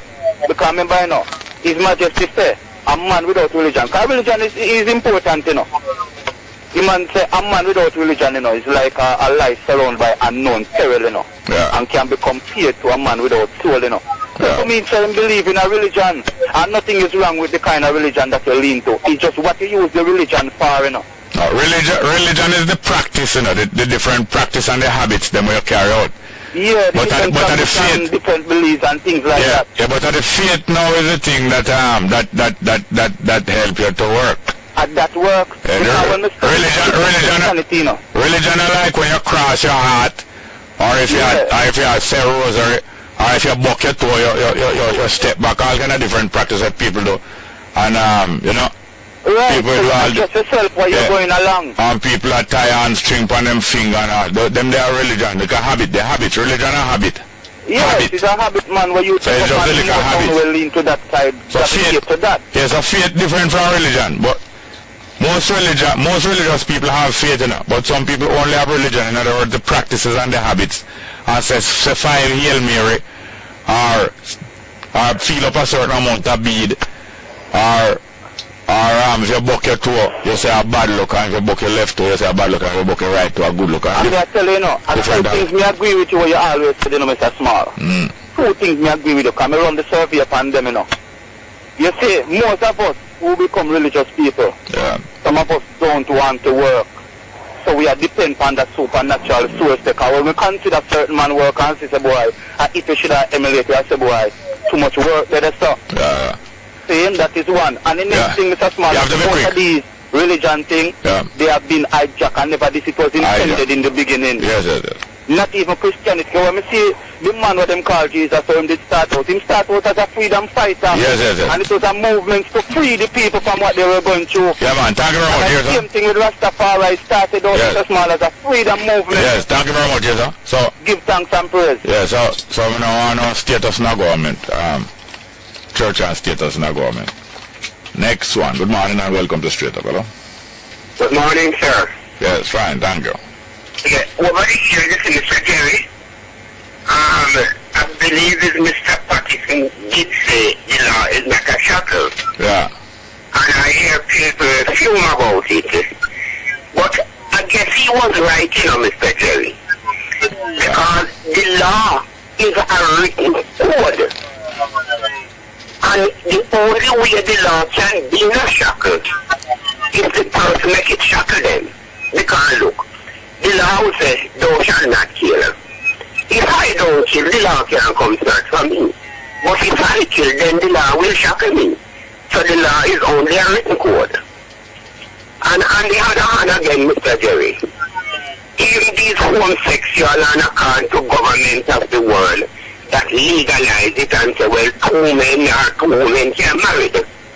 Some people find fault with the law, but I don't find no fault with the law. The only way I would find fault with the law is the law says, if I don't do it, he will prosecute me. But on the other hand, the law don't tell you to do it, you know. The law gives you a freedom because you have your own life to live. So the law gives you a freedom. So use righteousness and overpower the law by don't do it. Because where there is righteousness, there is no law. Oh, you see, Mr. Derry? Yes, well, I don't want to debate on. I don't want to debate on that. Okay, sir. I don't want to debate on that. Yes, all right. On the other hand again, Mr. Jerry, there's a lot of talk in this world about God. But look, the world was made so easy and simple, but if we make it look hard, because look at it now, Mr. Jerry. If you made something that come out of your own mind, your own understanding, You make that thing. I guess you'd like a friend come and say, Mr. Jerry, you make it. Yeah, it look good, I like it. It makes you feel good within yourself when you create that thing. Look now, Mr. Jerry. When God alone lay out the foundation of the church, I couldn't want him alone to sit down there and say it look good. No. So at that time he found a light within himself. So the light that he found within himself is the light of man. So men became a living soul through in God only. Come see the great works that he have done, and we give thanks unto him. Because all the work that I've done, Mr. Jerry, is we it benefit to. And we don't see who gave it unto us, but we see one another. Then let we walk in peace and love and one another give thanks because all things benefit to us. And so we came with nothing, so we leave with nothing. So we only came to be a user of the things that we have seen and get with our ways. All right, thank you very much. Okay, Mr. Kerry. Good morning, welcome back to Straight Up. Hello. Good morning. Good morning and welcome to Straight Up. Hello. Mr. Len. Yes, sir. How are you? One Virgin. Fine, thank you. Yeah, me there listen to the program, you know. Yes, sir. You know what is very obvious, Jerry? Yeah. The consciousness level of the people them they increase, you know. Yeah. Yeah, man, me taking the trend of the conversation. People them are question the laws that govern we and the principalities and the powers that them have over we, you know. Yeah. It shows a man who kind of start concentrating in intellect and in mental capacity. I don't know if something wrong with our phone, but we're not here. Yeah. Yeah, I hear that. Yes. No, I say show that the people them using them intellect and them mental capacity to focus on their existence within this system. Yeah. You understand?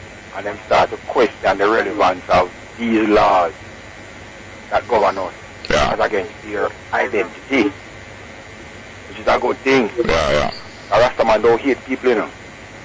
We love all people, but we hate the things, the wrong that they do. You understand? Because we still preach unity, you know, so we grow and so we live, you know. Well, I really wish I was here in a better still. Yeah, I know, something wrong with the line. Really wrong with the line. Yeah, I just hear it now, you know. Yeah. But I'm going to try to call you back when it clear up still, but... Alright. You see, Bob Marley music, so much things to say. Yeah. If you can put it on a lick or something. Right? Yeah.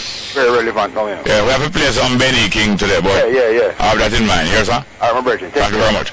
Look here, we're going, pardon me? We're going to ask the people to call, those people who are waiting, we're going to ask them to call back after 11 o'clock because we have some difficulty here. We're going to read some text messages. Next one. Jerry, if God has needs, he would not be God. Next one. Here, Bongo Jerry. The devil is so bad that God threw him out and say, woe unto all inhabitants of the earth. So how can we manage him then?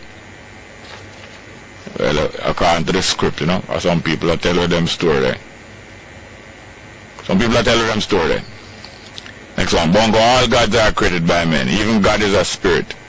Even God is a spirit was created by man.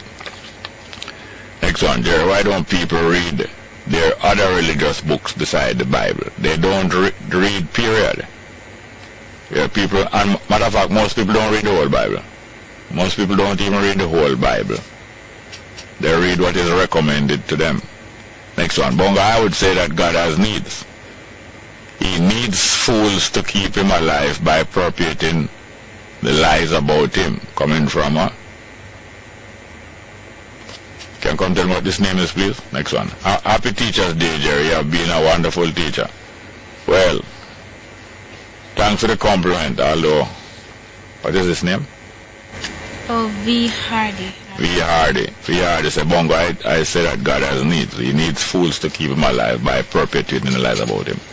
Next one. Mr. Small, the wicked know it not that upon which he stumbleth. You must be born again. I think you must born again already too. I would assume that too. Next one. You know if the church marry them people or more money. You mean the gay marriage. Next one. Jerry, leave the Bible alone and stop interpret what you don't understand. Call me and we could discuss now. I could see if you understand. Call us and let me see if you understand. Or you are both. But thank you very much for the text message. Yeah, please. Thank you very much. Yes, Ma, hello. We're just going to greet you here now before we go for the break. How are you doing? Doing good. Yeah, man. I know a long time ago I make you come we could discuss about the child care, especially the adolescent, them and the various things that been happening to them. But by the way, this young girl who gave out this story about, was it yesterday or the day before, the 14-year-old who said that she was captured for 20 days. You read about it. Captured for 20 days and carried to a sex slavery place. He came in the Monday, Gleaner? Yes, I think it's Monday, yeah, 2 days ago. Haven't. But when I heard it, when I heard it first, some part of it sound true, but some part sound as if she has run away from home more than one time from that. She has failed to return home more than one time. But this time she stayed away for 20 odd days. And it sounded to me like she was making up an explanation why she stayed away so long. I didn't read it, so I'm not getting what you're saying because Yes, welcome back, and here's our frequent caller, and sometimes she has been here as a guest before. But lately you and other people have been suggesting that the legal age of consent should be raised to 18 years old. Tell me more about it. Before I go to that, good morning, straight up listeners. At 16, you're still in school. And if say you should get pregnant or you get a STI, you're sex disease. Sexually transmitted infection.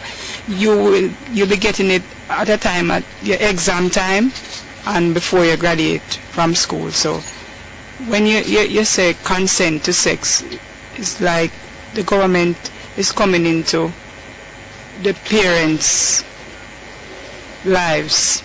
They might take the place of the parents. Yes. When you say 16, consent, the dictionary says consent mean you agree. You can say yes, and you're taking that away from the parent when you say it is okay, because you're not protecting another child who don't want to have sex. That child, if something should happen, like she was forced, then it would be her word against the man's word. All right. So if the government was to raise the age of consent to 18, what is the effect it would have? They raise it to 18.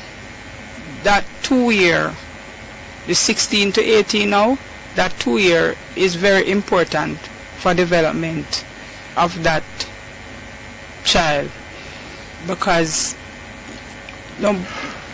nobody is not dating anymore. No courting not going on.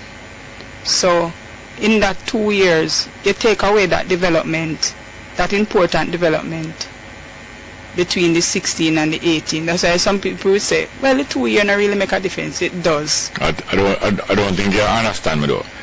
I mean, if the law change, like if the speed limit change from 50 kilometers per hour to 30, police going to be out there measuring, see if you're still going 50, right?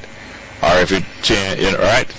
Yeah. People out there measuring if you still go 50, and if you're still going 50, where you used to go free before, you would now be getting stopped, and you would be getting a ticket, and if you don't get a ticket, the stopper gonna stop you, going to hold you up from where you was going, and you're late up and all kind of thing. You definitely to avoid police stopping you and holding you up from going where you're going, that you can reach where you're going. It would have an effect on the behavior on the road. Yeah. What I am wondering now, if the law was to be changed to 18, consent, age of sex, consent to sex, both with male and female, because it's a consent age for both male and female. Now people don't realize that. What effect it would have, like how the police would out there and the effect would be them to stop people? What effect it would have? What do you think? What effect you think it would have? It would give them more time to develop. No. The effect? If the law change, the implementation of the law going to change also. So just like how if the law change from 50, normally out there on the road, in the city, or in busy places, the law says only 50 kilometers you can go.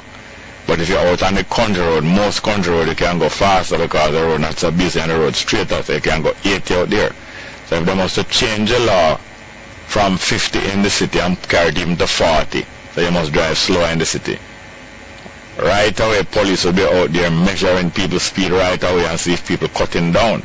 So police would go out there and be measuring, Then you know that if the law speed limit cut down, police would go out there would measure with a measuring gun. Yes, to make sure you're following. Alright, so if the law changed to 18 now, what measures the government would take to have people out there to enforce the law? You understand now? Yes. The government would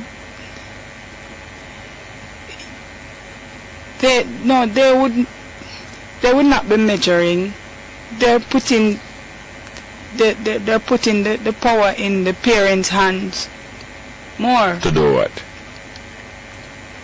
To protect your child. It would help to protect. Yeah, I'm not contradicting what you're saying now. I'm not contradicting what you're saying now. I only know that we have to think out these things. Hold on. I only know that we have to think out these things if they are to work. So saying like if we decide to cut down, too much accident happening even in the city. And if we decide to cut down the speed that people are allowed to drive, we're going to have to go out there and be measuring too. Measuring how people drive, and then if you drive too fast, to stop you. And when they stop you now, we might reason you, and if it's unreasonable, we might say, alright, don't do it again, because you drive past every morning, so I'm going to see you. And one to say, well, I watch you, and I see you, and don't feel like somebody don't know you no more, because I see you drive past every morning, and by doing that now, you're going to cut down. And if you go on like you're ignorant and say, yeah, you know, man, if you give me a ticket, just give me a ticket. And you go on like ignorant now, say, alright, well, give you a ticket, okay, you don't look like you don't want people for one, you don't want no one, alright, here's a ticket, and so on and so on. So people will be out there. So now you said them change the law, they would be giving parents now more power, but how the parents would implement that power where them get now? How them would stop? How them would do it? How them would... Okay, the parents are doing... Okay. You made a point that they're saying it's not being enforced now because girls are... our children are having sex before. Come on, yes. Yeah. And it's rare. Would you agree that it is rarely that the law about the age of consent is enforced? Would you agree in Jamaica that it is rare? Because if you know 100 cases of 100 men each year in Jamaica being prosecuted because they have sex with a girl under 16, if there was even 100 cases, that still wouldn't be plenty enough. Today of thousands, there's hundreds of thousands of girls under 16 every year have engaged in sex. And if you even hold 100 man and charge them, that would be a minute, and it's not that amount being charged. I don't think that. Yes, and we contribute to that too. Mm-hmm. Yes, because the male, some of us parents contribute to making our boys become rapists. Yeah, but yes. One by one, I want to pay attention to the point one by one, because societies will be able to clear it up and find better ways.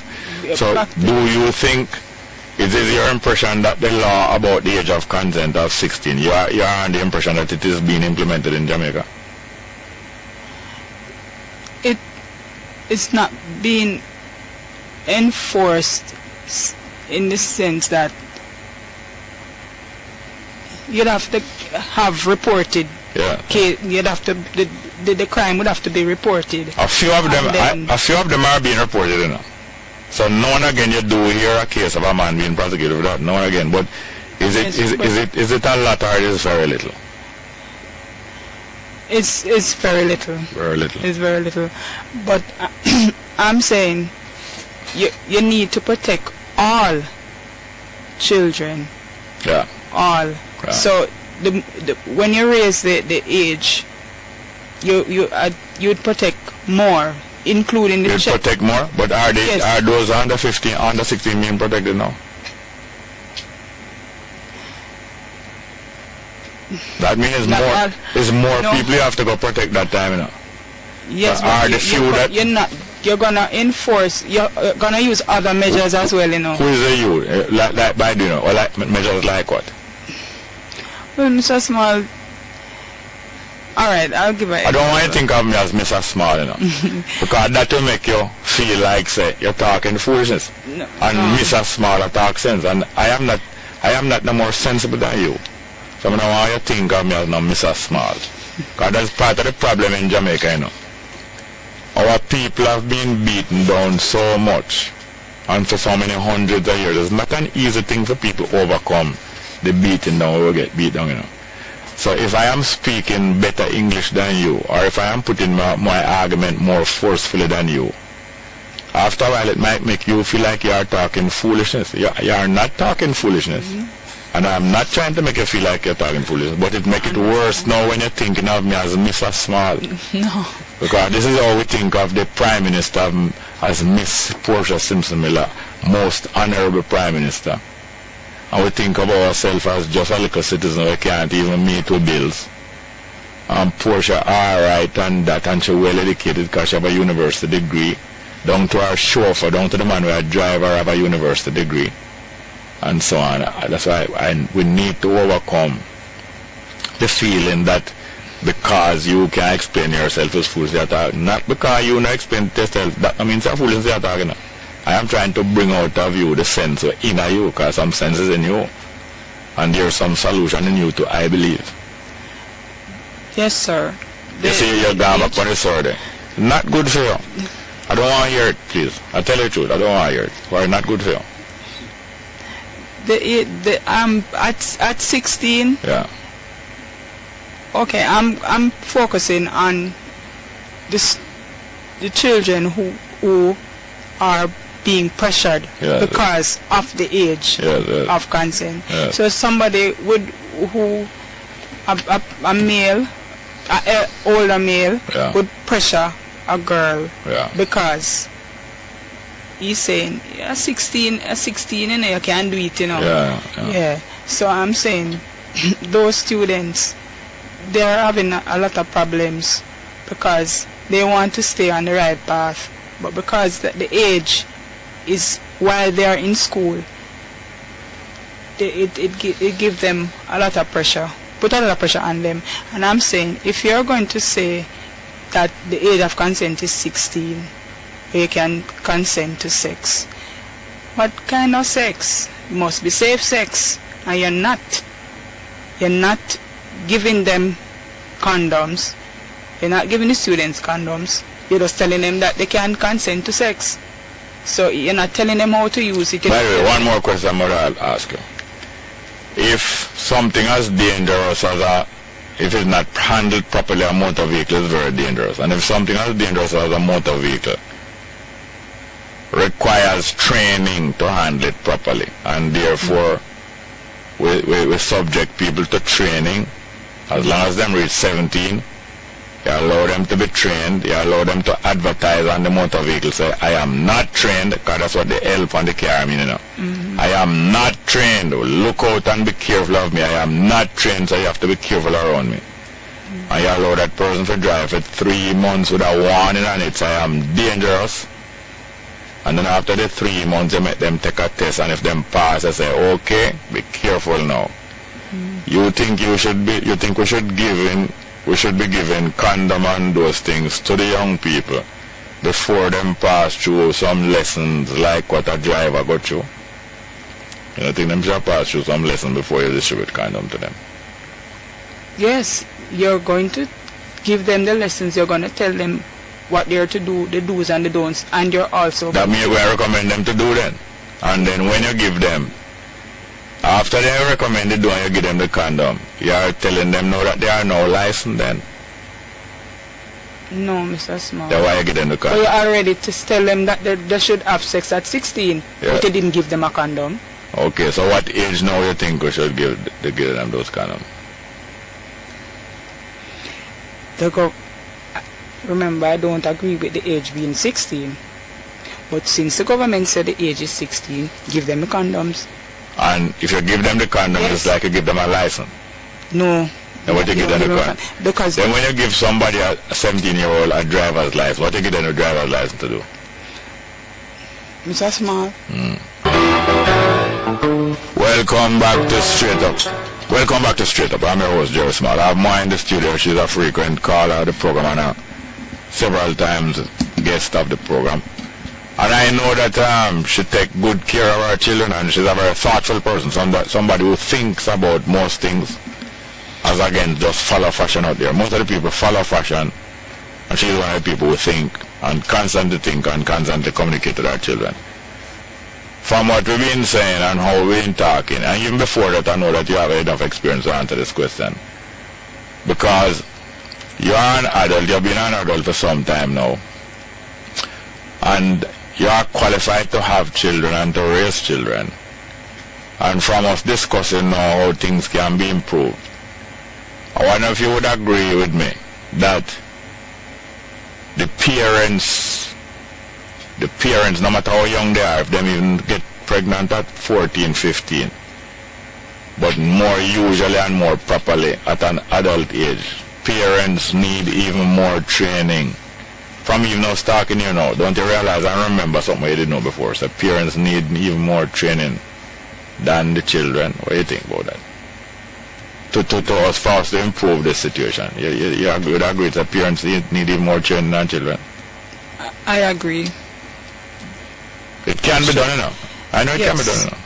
And I have an example. Yeah. Like, well, a lot of women, we go to, if we're going to take care of children, we go to the clinics. Yeah. Right? So a lot of women meet at the clinic. Yes. So instead of just telling them about child care and how to look after the babies alone, you should give them a little lesson. When you say you, who should do that? You mean the people running the clinic should do it? Yeah, the nurses. Yeah. So in other words, the health system should do that. Who is doing social work can come in and talk and give them little life lessons, and it would be good. They would listen, because some women get pregnant and they're not ready. Even if they reach a certain age, they're still not ready mentally. Yeah. They don't know what to do. They don't know what to say to a child, a small child. You know, how to take care of a child. So you can tell them at that time, when you have them there, because you're not going to get to, not everybody's going to listen to this program. Not everybody's going to read the paper. So whenever you can get the people gathered, you give them the information. Yeah. Alright, now I wonder if you would agree with me, because I think about that a lot and a long time. I wonder if you'd agree with me that parenting, just as you said, when you already have, when you already start to have the baby, either you're pregnant or you have the baby already, that is the time you start get most instruction from the health sector, the government through the health sector, you start learn certain things at clinic. Yeah. But by the time you don't have the baby already, you know, that is a little bit later, but it's better it's late that time more than never. Would you agree with me that any country or any culture, any people who start to teach parenting in schools, that is the culture and the country that's going to really recover? Would you agree that with me? Absolutely, Mr. Teaching parenting in schools. That is where the condom's going to come in too. You start smiling now? Yes, because... But not in the first lesson, not in the first lesson in the parenting thing. No. That is when they might graduate. Or when they might graduate, at that time they know you should be able, you don't know. Not true. What me think? Family life. You're teaching family life. Yeah, parenting. Yes, and you just pick out what you think they need. Yeah. No, because they are going to be the women of men and women of tomorrow. You can't. You're waiting too long. You're taking too long, and then the arse done gone through the gate already. No, you jump too far. I said if you're teaching parenting in school, you're certainly going to be teaching parenting from in a prep school, you know. Parenting should be a subject like any other subject. You get you pass maths at 6C and you pass maths at Cape and them place there when you're 16, 18 year old. But you're doing maths from your little picnic. Yeah. Maths is a subject where you can be doing it from your first grade in a primary school right through to your graduate from high school. You can go to university to go to maths. Maths not too much, maths not too little for your teacher long enough, because there's so much thing to maths. If parenting start to teach in school from children young, don't teach them about being children now. The rest of the subject is about being children now. But if parenting, I think parenting should be taught in school, and you can pass it. Not only you can pass it, just like how you pass maths, you pass parenting at grade 1 level. And you're bright to get 19 at parenting, that can qualify you to be a bright person. You get A in parenting. You go to grade 2, you get A, same right through school, you get A in a parenting. You go to high school, you're in a grade 1, grade 8 at high school, grade 7. You're bright, it's not parenting from primary school, you're still bright in a high school at Galang. And you're going up and up. Parenting don't deserve to be a subject, especially for people who are behind the rest of the world, like Jamaica. Most of the world, they're behind the rest of it. That's what I'm calling first world now, because them they're ahead. Most of the second world and third world, they're behind the first world now, in our living standards and education. This is them country need to have parenting as a subject, just like history and like maths, and these things will equip people. I am sure, say, if you put parenting as a subject in a school from primary school go right up, it will be one of the greatest benefit. And the children who bright in a parenting, even the children who not even bright in a school, I think they would enjoy those classes, you know. What do you think about it? Well, probably I wouldn't call it put it as a one subject, but you mean the two, like the parenting as a subject, but I mean family life would be, where they're already teaching it in schools, so but is family life taken as seriously in schools as maths? No. You say family life being taught right throughout school life? No, it's not. That is what I'm saying. And you don't think that family life is a worthwhile thing to be taught right through school, like how you do maths right through? Anybody surprised when you do maths from your 8-year-old and you still do maths when you're 18? Anybody surprised about that? So you still do maths? How come you not done study maths? You want to know too much maths. And a pure A, you get people who to stop you from getting A. It's true, Mr. Smart, but parenting they say if you call me Mr. Small again, you see, I'm going to give you not even a D, I'm going to give you a F. And if the parenting, they say don't come with a manual because you're going to learn something new every day. Or you're but it can come with a manual, you know. I'm telling you, if human beings decide that they are going, if Jamaicans decide that they're going to have a manual on parenting, everybody method, it has to be different because the standard of living, everything, a lot of things going to work, so it can't be the one set rule for every family or everybody. Tell me something now. You have maths different. You have maths for middle class people and maths for people who have money different from maths for poor people. No, but you have to tweak it a little. No, hold on. Maths for poor people must be taught different from maths for the children who have plenty lunch money. No. Then what it means a parenting. I forgot I understand that. The manual. No, I'm saying after you get the manual, you still would have to be in your home. Yeah. You would have to use those rules. Yes. To suit you. Yes. That's what I'm saying. All right, now tell me something now. I want you to take me serious now. I want to open up the discussion with other people.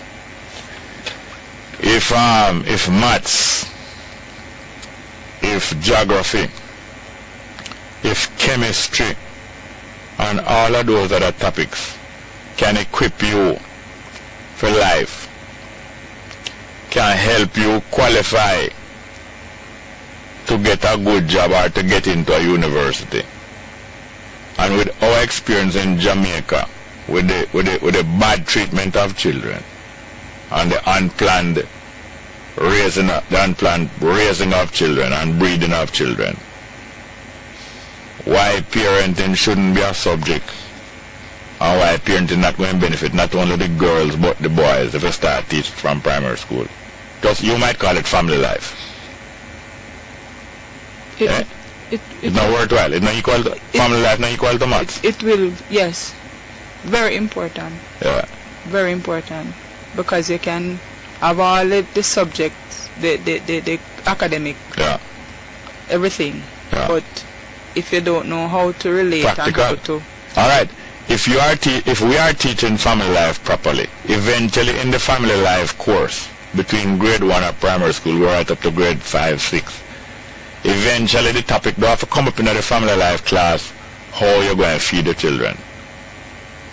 Eh? Yes. Then that means that family life subject, what they want to call parent or family life, supposed to help gear people to earn, yes, to earn money, and to know so you must have plan to earn money. Not true. And you wouldn't want to just get pregnant. Exactly. No, you would know. No, you would know. You would know that that is out of the question. Yes. And that being a subject in primary school now, for a child to get even 40 or 50 the pass mark, they would have to know them answer. A matter of fact, them common sense. You know, so that would be one of the easiest subject to do well in. You think so? If a child care, and it's one of the most interesting. I believe it would be one of the most interesting subject, you know. Yes, you'd have a good spin-off. And then children would come to class and be sharing with teacher and the rest of the class what problems them passing through. Not everyone, you know, but don't some would. They would. But I guess the reason why it don't happen because they don't place value on. No, the reason why it don't happen is because we know when go first I go campaign for this happen. You think I like me, I tell you? Yes. Alright, we're going to go for the 11 a.m. headline news. I want to come back now. We're going to reason a little, but we're going to make the phone call of them. Anybody who want to join in that reason will do it. Alright? Yeah, you go for angle the phone call them, you know. Yes, that's smart. Welcome back to Straight Up. I'm your host, Jerry Smart. Now we still have more in the studio. I want a little more when you open up by the phone line. I want you, the phone caller, to join in the discussion. We're still going to play two pieces of Benny King music. We find Sway it. Benny King in passed recently after doing a great job. He might make two music about Jamaica. I think it's two music he make about Jamaica. One named Montego Bay. Was it he make Montego Bay? Yeah. And he make our next one named Jamaica. I think it's two different ones he make about Jamaica. Well, let's hear this one named Sway. Marimba rhythm starts to play. Dance with me, make me sway. Like the lazy ocean hugs the shore. Hold it close, sway me more. Like a flower bending in the breeze. Bend with me, sway with me. When we dance, you have a way with me. Stay with me, sway with me. Yeah, man, me play the music for my family, you know. And for you, it's also part of my family, but for my,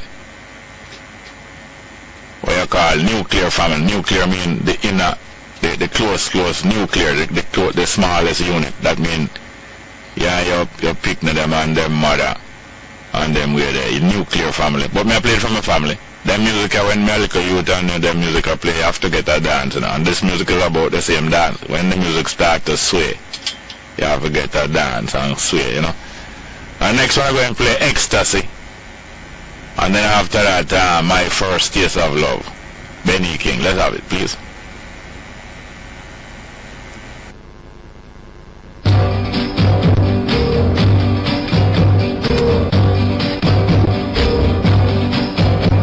The magic of your kisses, holding you like this is ecstasy.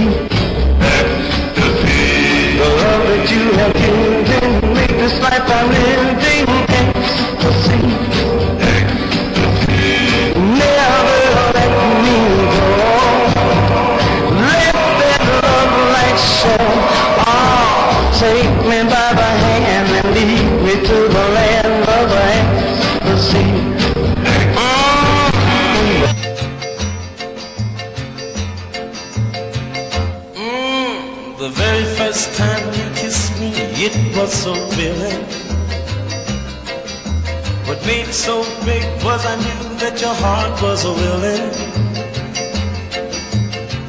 I never thought that I'd give love a try. Then you came walking by and gave me my first taste of love. The very first time you held me, it was so nice. I finally found this place they call paradise. Oh, I was such a sad and lonely guy. It's the love. Yes, you have to dance. You could fly high or fly low, you have to dance. And go and get some text messages and then me and my talk and you join in if you care. Next one. What happened to the family of that man who was in jail for 25 years? Are they going to come forward cause money might run? He needs care. And if some family members come forward, don't try beat it down, but at the same time, yes, you are so right. You have to look out for people just coming forward for the opportunity, but at the same time, where are you and me when we know that plenty of people in the same way? We talk a lot, and we criticize a lot, but where is you and me? Where there's many more people like that and many more things going on, and we mostly listen and talk and comment, and I beat it down at all because the same thing I do, but you're quite right, some people going to come out, come exploit, but you're so also right that you're going to need some family member, because if it's the same government, you're going to rely upon to go take care of him now. Or we are rely upon to take care of him. The child care, people them are Lisa and them people, and the government system, where they have him for 25 years. You saw me I tell you about family life lie, at my America the lie. The next one of our callers that lie. Next great lady. Next one. It might seem controversial, but Jamaicans are the thiefest set of people anywhere, hands down. Well, you've been around. So you might know. I don't know. You've been around. Or have you been around? Might be true, but I don't know. Next one. Special Apple Teachers Day to the past and present teachers from Central Branch Charlotte School, coming from Ray in Maryland. Thank you very much, Ray. Next one, Mr. Small. Please make one day every week for new callers only. Okay. I know some people have got this guy them voice. All shepherd them have put on accent. How you doing? And all them way there. You don't know that too. I put on accident and more time put on all skirt, you know. More time shepherd put on all lady voice and put on skirt, and different people put on voice. Yeah, I agree. Yeah, we can arrange it, but some people go and can you. Some people go and can you, and the voice is the voice of Jacob, but the hand is the hand of Esau and all them kind of way. Mr. Siaga might all call too. Next one. Jerry, what a piece of rat race with the athlete and coaching staff at the World earlier. Yeah, I was thinking about it. So Jamaica do great and have a great reputation, but the kind of infighting there and thing, it's kind of unpleasant.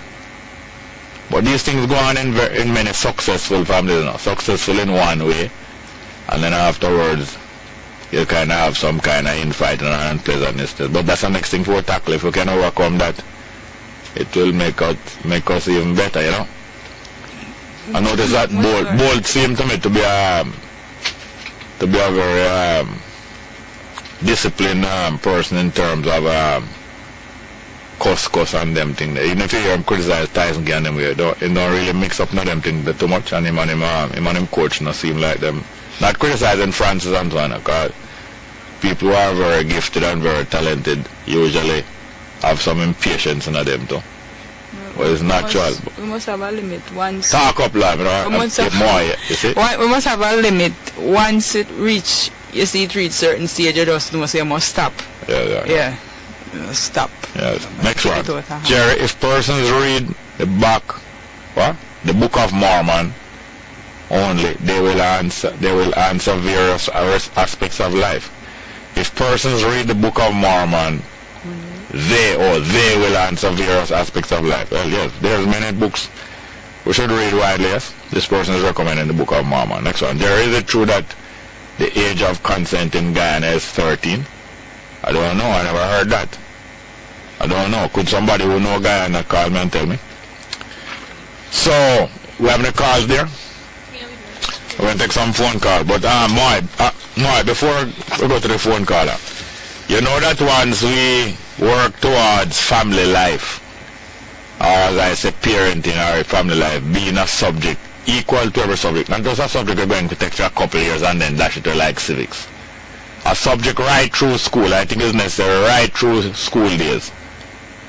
If we're going to make family life or parenting a subject right through school days, and I know it will have great benefit, and the children will enjoy it also. You know right away, so the gay lobby, going to go push in themselves and say you must teach gaydom. You know the family life. Don't you know that? You know that. And that them do all over the world, you know. Them all pushing them head where not supposed to go. They are here, you know.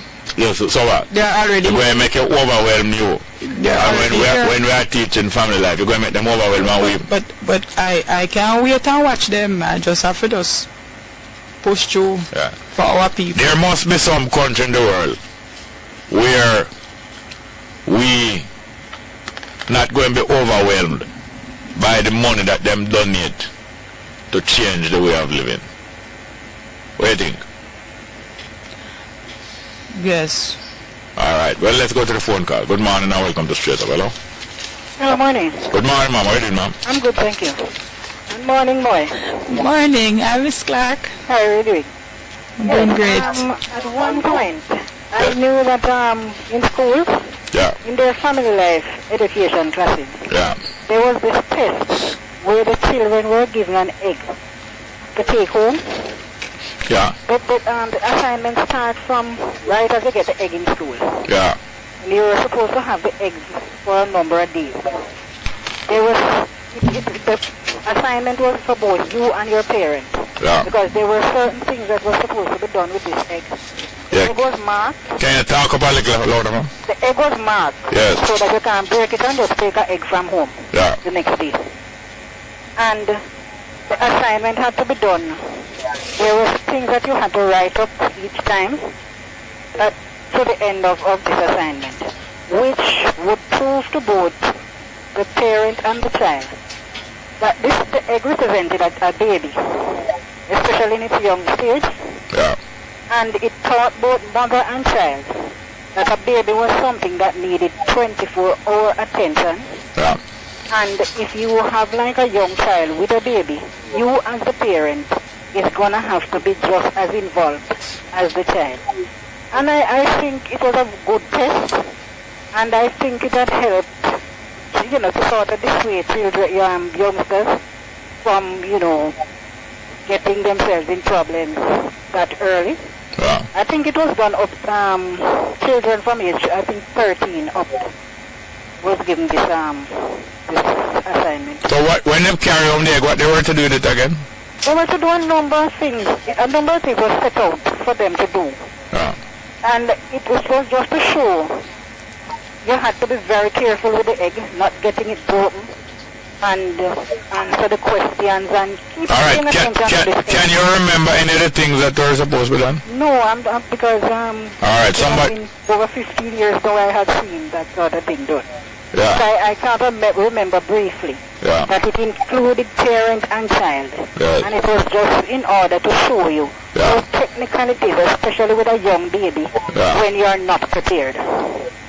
And what you just said there reminded me that I was thinking of saying this when during the break, that when you come back I should mention that obviously Parent Teachers Association also should facilitate better parenting practices amongst the parents who join the Parent Teachers Association. Yes, we should.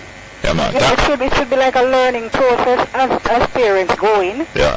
Their little time to get, little instructions and things as they go from time to time to these meetings. And, just sharing with each other the different kind of experiences they have. All right. Thank you very much, man. Okay, then. Bye. I don't want you to feel now. We're going to spend more time with more. You mean, lie is must ring. With more than with you. Hear, ma'am? Okay then, sir. No problem. Good morning and welcome to Straight Up, hello. Good morning, Robin. How are you doing, ma'am? I'm great. Happy Teacher's Day to you and to Teacher Moy as well. Yes, ma'am. And all the other teachers everywhere. Thank you, short and sweet. Yeah, you laugh at you can't disguise again.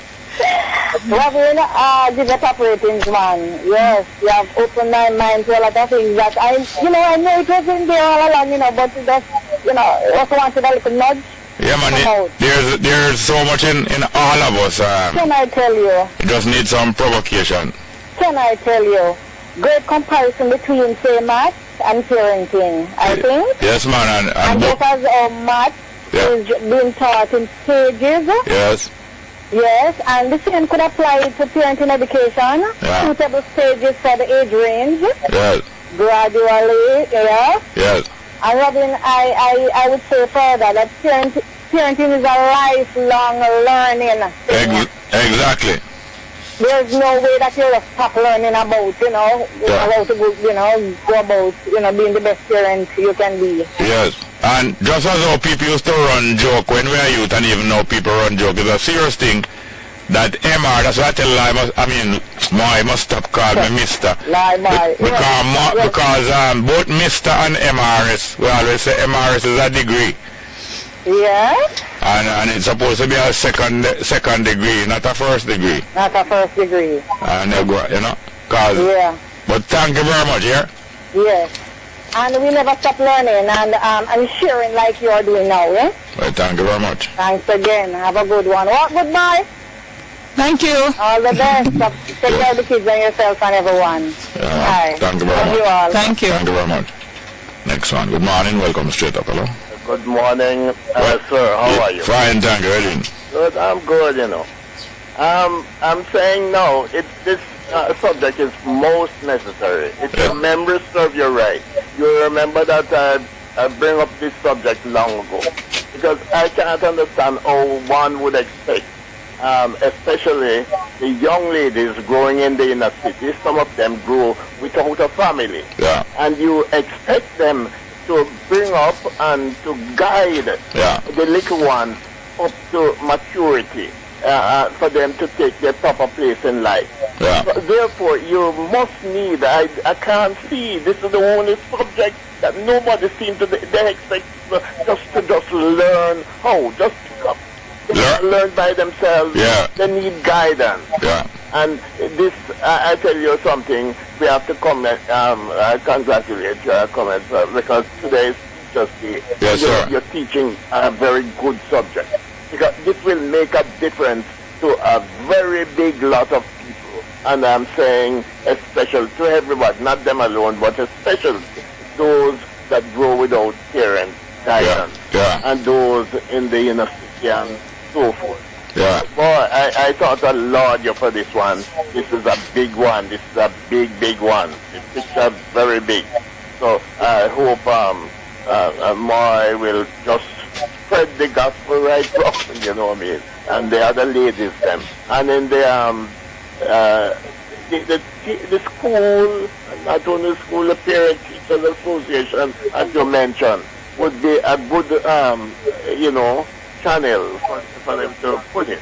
Yeah. So just keep driving it on, and let the good word pass on. Well, thank you very much, yes, Really necessary. Thank you very much, and I think it will affect people economically, because any subject like family life or parenting is going to prepare people to work and to think earning. It will help the crime situation too. Yeah. You see what I mean?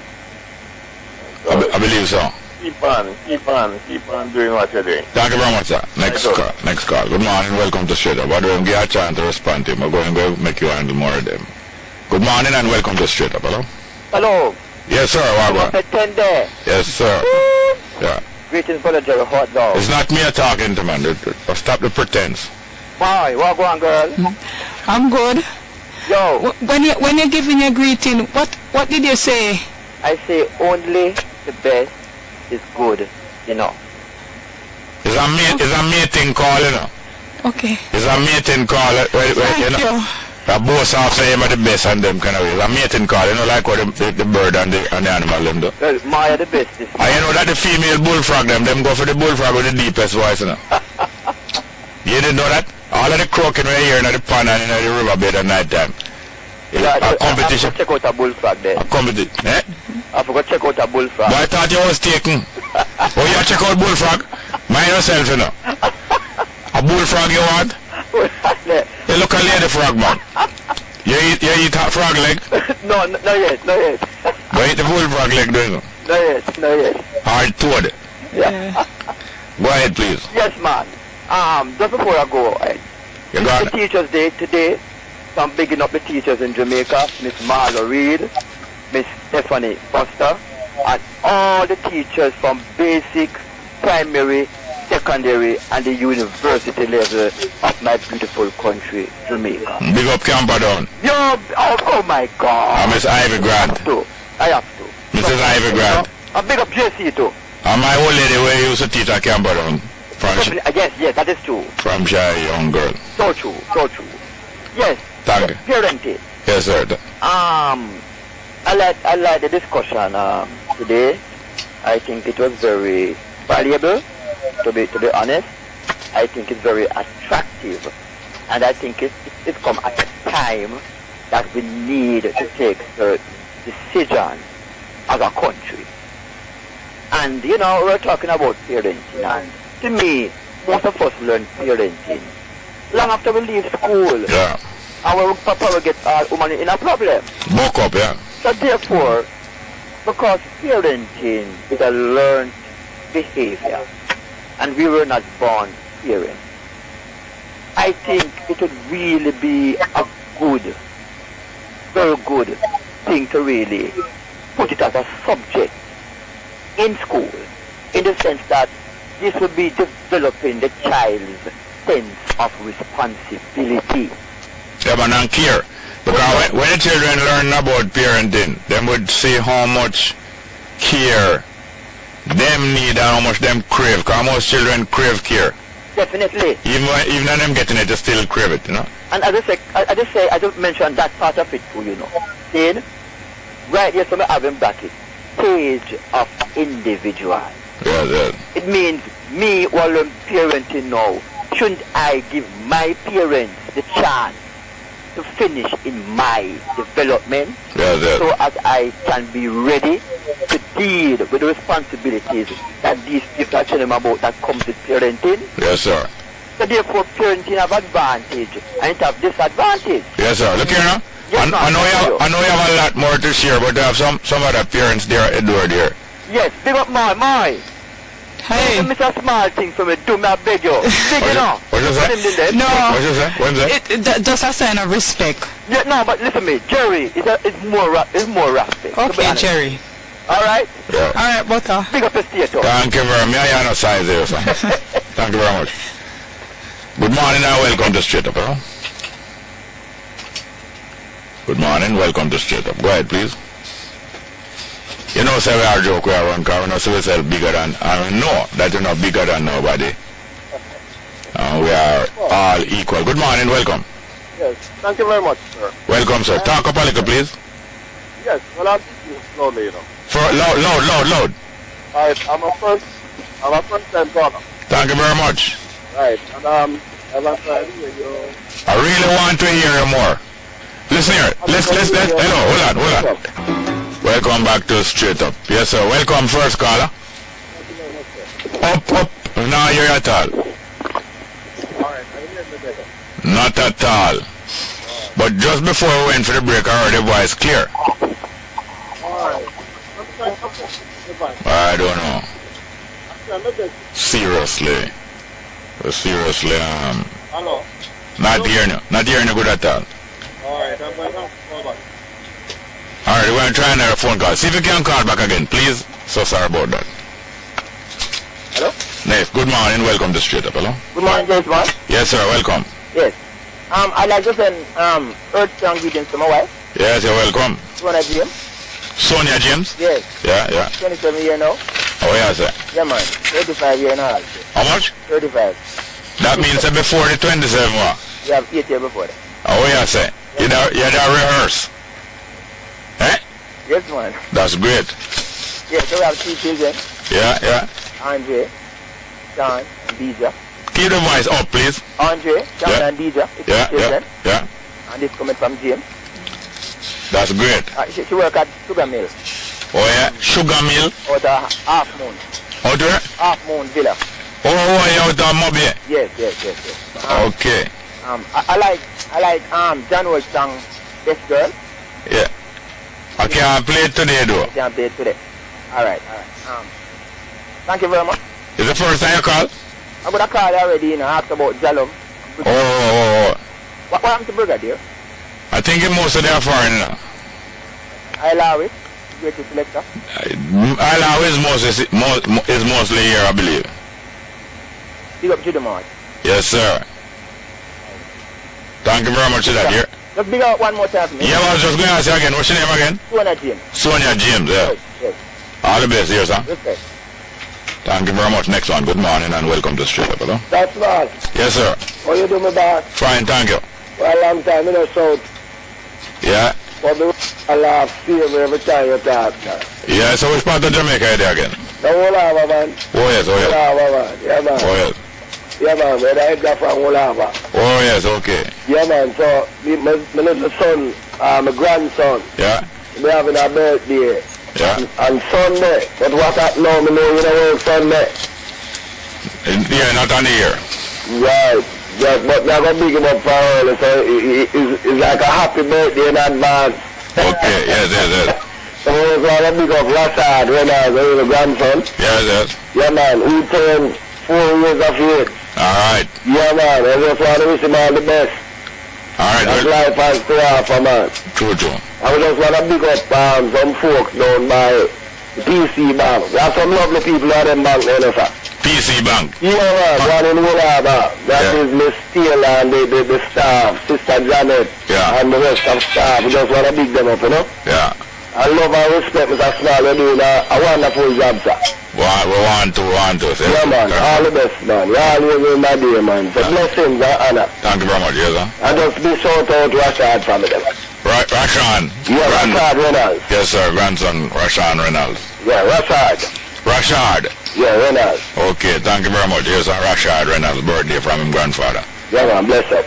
It's really difficult. We're not hearing him at all. I'm so we have to do something. We'll try another call. Next call. Good morning. Welcome to Straight Up. Hello? Good morning, Jerry. Welcome. Yeah, man. How you doing? Fine, thank you. I don't know. I haven't heard anybody spoken about this.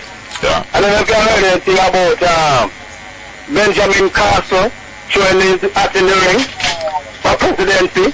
The doctor, the surgeon? Yes, man. Ben Carson, for which? For the Republican? Yeah. Most likely, he mostly on the conservative side, though. Yeah, that's why I said Republican. Yes. Yeah. And it is, and we have a book out for about 3 years now. He and Hillary Clinton. Yeah. It entitled Benjamin Carter 2016. Dr. Benjamin Carter versus Hillary Clinton. Yeah. Yeah, very, very interesting book, man. You know, that's what it's entitled. This is both of them autobiography. Hold on, two of them in one? Yes, man, it's a combination. Autobiography. So hold on, the two of them cooperate to write this book? Yes, man, of course. Dr. Benjamin Carter versus Hillary Clinton autobiography. Oh, yeah? Yeah, man. And it's Benjamin Carter 2016. Yeah. Yeah, man, very, very interesting, you know? Yeah. Yeah, and we should, there's a part that in it says, the biography is the man who stood up to Obama.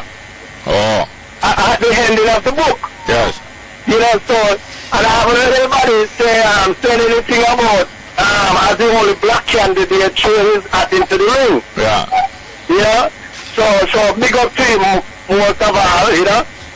Alright, we have another topic. Anybody interested maybe can get this book, you know, Benjamin Carson, Dr. Carson versus Hillary Clinton. That's what the title. Okay. Yes. Alright, we have another little issue. You see me, brother? Yeah. Down in Montego Bay here. Yeah. I started with the mayor.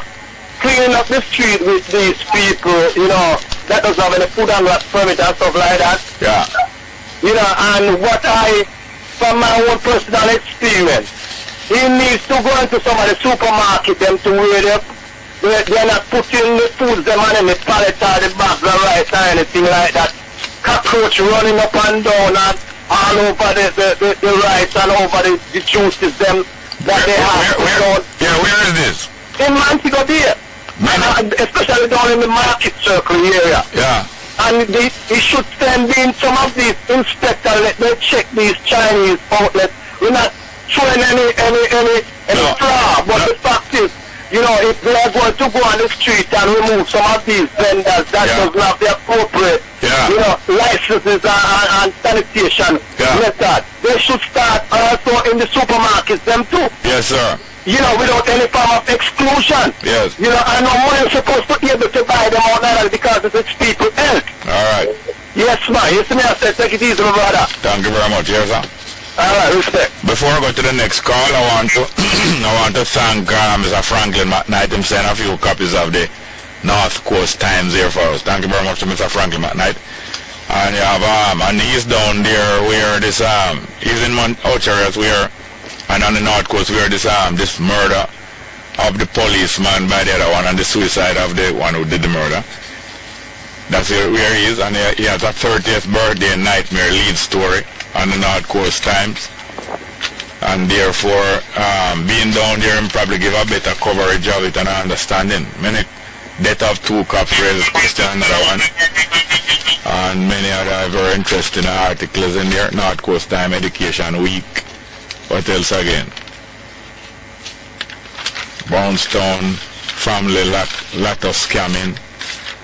An article on Sandra Brown, 30 years in education. And whole heap of things in the North Coast Time. Thank you very much. Can go through it. Fern Court at 7 to 7. Many things in the North Coast Time. A very substantial one of the long-standing community newspapers, along with Mr. Ben Brody, the news. So that's that. I'll give one to the news editor, Mr. Peter Price, North Coast Times. Take one of this, sir. Eh? Yeah, Frankie McKnight. Thank you very much. Let's go to the next call. Good morning. Welcome to Straight Up, hello? Yeah? Jerry? Yes, sir. Yeah, you hear me clear? Yeah, man, yeah. And good morning to Moy. Good morning, Wilson. Yeah, man. Don't call him no Mr. Wilson, right? Go ahead, please. I used to have a Rasta bread, you know. I used to tell myself, lady do they're my, they are Indian. Are you an Indian lady? Am I? Yes, I have some Indian in me. Oh, you have some Indian in your blood? Yeah. Yeah, man. So you're a teacher, man? No, I'm not a teacher. Oh. All right. Hey, Jerry. Yeah. I want to big up all the teachers today. Today's teachers there. Yeah. I want to big up those school in Clarendon, like the Red Force All-Age School. Yeah. And the Woodall All-Age School. Yeah. And the Mount Providence All-Age School. All those schools in Clarendon. Yeah. You usually pass them? I used to pass them, yeah. I used to live in those communities. No. There are some great teachers who used to teach at those schools and still teaching there. Yeah. I want to big up all those teachers. Thank you very much, yes, sir. Yeah, man. Take care of yourself. Cool, huh? Yeah, man. Yes, welcome back to Straight Up. We're going into we have some more text messages, please. Going into the straight of the program, Straight Up. Good morning, welcome, Straight Up. Go ahead, please. Hello? Good morning, welcome to Straight Up. Go ahead, please. Have some text messages there. Hello, go ahead. Good morning. Hey, sir. Yes, sir. I would like to ask Moy a question. Yeah, go ahead, please. Lady Moy. Yes, sir. You know, you sound like a patriotic Jamaican. Don't you think it would have been nice if we are just under 3 million with a small country? Don't you think I want to turn down my radio? Yeah. Yeah. Turn turn your lamp down. Let me turn it off here.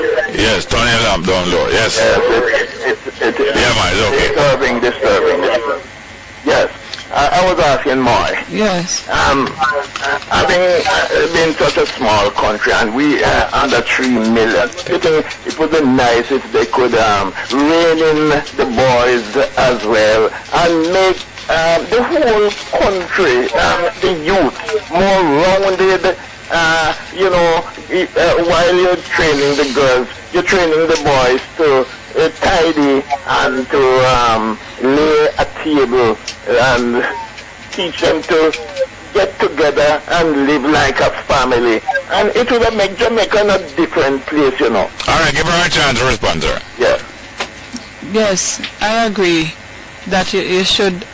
When we're talking about parenting, we started there because we're not talking about girls alone, boys as well. And sometime, for example, when a boy and a girl going out, the father would give the boy condom and say, "Go on, my boy, if you get it." His boy or his girl? His boy. Oh. Go on, my boy, if you get it, you just cover your willy. You just use a condom. But the girl, he would tell the girl to close her legs and make sure she don't go in any dark corner than the boy. So which boy, which girl that boy would be going with? Somebody else's daughter. So we mustn't teach our boys to maul girls. All right, we're going to cut it there because the time short here, sir. But thank you very much for the question. Next one. Good morning and welcome to Straight Up. Hello. Yes, good morning. Welcome. Yeah, it is good to, I didn't hear the major portion of your conversation, but it is good to hear that there is now a new thrust to rebuild the family structure in this country, because the essence of all great societies is the family structure, because one of the things that nobody ever talks about, Lee Kuan Yew did that in establishing Singapore, in the position that he placed it. And one of the main foundations which he worked at was rebuilding the family structure. And I think it is important and essential at this time within our country that we say thanks and Sunday is Mother's Day. If we could have about 2 weeks, 3 weeks led by the government, 2 weeks, 3 weeks of saying thanks. Thanks for surviving as a nation, reaching this point. But basically saying thanks because we want to make sure that we build the correct family structure so that our nation can continue to grow and grow holistic and rounded. By the way, I might have endless some support from you. If when we get family life and parenting as a subject in a school equal to maths or anything, it going to equip people equally as much.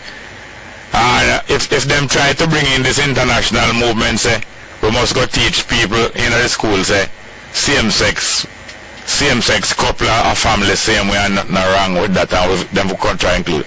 You will help us to resist that though. Well, yes, because the same-sex situation is not a marriage, you know. No. A marriage is between a man and a woman. Yes. That's a marriage. Yes. No, when 2 men or 2 women, that's a union. They come together as 2 people, but they are not married. Yeah. So it can't be a family structure either, because a woman cannot impregnate another woman. A man cannot impregnate a man. So you don't have to wait to start into the school, you know. No. You begin at home and you tell your children in your household, say, humanity goes through cycles, and within the cycles of changes, certain things happen where certain human beings, because of their monetary wealth, begin a certain lifestyle. Now, it is not to be accepted as the norm, because it is not. All right, thank you very much. Look here, just because it's shortness of time. Well, thank you very much. All right, yes. Well, at least we're on the same page. And at the middle page, about a tear to it, them love tear the middle page to the staple in there, so. About a tear to it, Don't tear out nothing at all. Say they live to 100 and just still have a virgin. Don't tear out no middle page at all. And just love it. You can write on it, but don't tear it out. Morning and welcome back to Straight Up. Next one. Are you there? Next one. Good morning. Good morning and welcome back to Straight Up. Hello? Hello? Yes, good morning. Welcome to Straight Up. Hello? Yeah. Yes, sir. That boxer was fighting with Mayweather. Yeah. They're suing him now, you know. For what? Who's suing him? Some people in the United States and around the world. For what? Him. For what? That he was affected. He was what? Affected. That he arm was damaged when he was fighting, you know. And he didn't give no report about his arm. So they are filing suit to him now. Say? So he brought himself in trouble. Yeah. Fuck you, them call him now. Oh. Philippines. Oh. Probably pay them now and pay me, I don't know. That he's sick and he didn't give no report that he's sick, you know, his arm was sick. Okay. He comes like that pilot where blow up that plane in the air. Yeah. Anyway, look more, take care of yourself. Thank you very much. Next Yeah, one. man. Next one. Good morning. Welcome to Straight Up. Hello? Next one? Yeah, we have time for 2 more calls. Good morning and welcome to Straight Up. Hello? Are you there? Try one more time. Good morning. Welcome to Straight Up. We have one here. Hello? Hello? Go ahead, please. Yeah, go ahead, please. Yes, go ahead, please. Welcome to Straight Up. Go ahead, please. Jerry? Yes. Fine, thank you. How are you doing? So far, so good. I listen to your program on a regular basis. Yeah. And I hear a lot of people calling on them of various religious views. Yeah. And some wonder about if there's only one God, if there are many gods and all of that. But I am trying to find out if you've ever heard of a fellow by the name of Zacharias Chichen. No, what him do? Well, he has a whole series of information, you know, regarding a bunch of people that used to live in a place called Sumer. Yeah. Right? And it seems as if the Sumerians, which is basically where Iraq and Saudi Arabia and all of that area, seems to be an area where it is said, he says, that is where the visit of the extraterrestrials came to the earth and created humans. And a whole lot of information like that. Oh yes, I did hear something about that, yeah. I heard something about that, yeah. I was wondering if anybody wants to expound on it in terms of how it conflicts with the information in the Bible. Yeah, well, matter of fact, one of these guys came here. He was in Jamaica and he came right in the studio. We had him, as you talk, I remember. We had him here. We had him here in the studio and we talked about it a couple of years ago. It could be 2013 or 12, could be, yeah. Alright, we hear more about it here. Call again when we have more time. Call early in the program. Here, sir? Can probably research some of it for you. Yeah, man. Thank you very much. Let's take one more call. Good morning and welcome to Straight Up. Hello? Good morning and welcome to Straight Up. There? Not here? Alright, we just close the program reason with Ma here. So, whether you might think so or not, I believe that our reasoning together help to bring out some more understanding about, you know, yes, how things can be done step by step. And we were discussing parenting because a lot of those children that died, the past couple of months murdered, a lot of it have to do with improper parenting. Faulty parenting. Yes, so that is why we were discussing that. So it's just a start, just to generate the discussion, and we mustn't come off that discussion. We must continue because sometimes we don't want to talk about certain issues like sexual predators. We don't want to. We just feel uncomfortable, but we mustn't be afraid. We must speak up. Yeah, because when people witness these things at close quarters, like in a family or in a neighborhood, and you see a male, especially a much older one. When I say much older, I don't mean 90 and 70 and 80 and 90. You know? Yeah. You see a male all 35, 40, 50. pay some special attention to a female member of his own family, and them get very serious and very jealous, because most time them get very jealous and serious and put on some serious face and try to keep people from that one there, you know. And it's a habit mostly. Most time these people get addicted to these things from them young, and them carry right through life with them fine bills. And you find them things they circle around a family or in a neighborhood nearby. It's like your mind not really want to pay attention to it, like you try to ignore it, and who is there, and you talk about it, and it go on, and people in denial, the whole family in denial, the whole neighborhood in denial, the whole... And a relationship with an adult and a child, you mustn't watch it, you must stop it right away. Question it. Yes. Question it right away. What is this? What is happening here?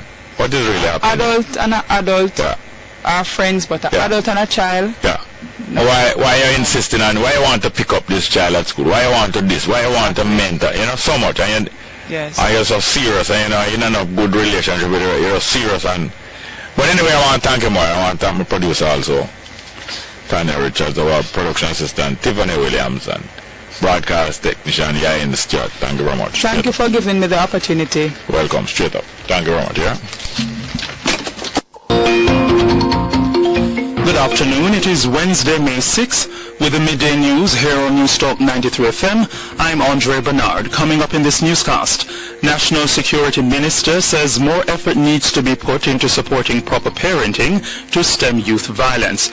Opposition leader Andrew Holness says retention of no user fee policy is a victory for the poor. Health Minister says teenage girls could soon be vaccinated against the human papilloma virus, and opposition spokesman on local government says the NSWMA should be given strict environmental permits to operate Riverton City disposal site.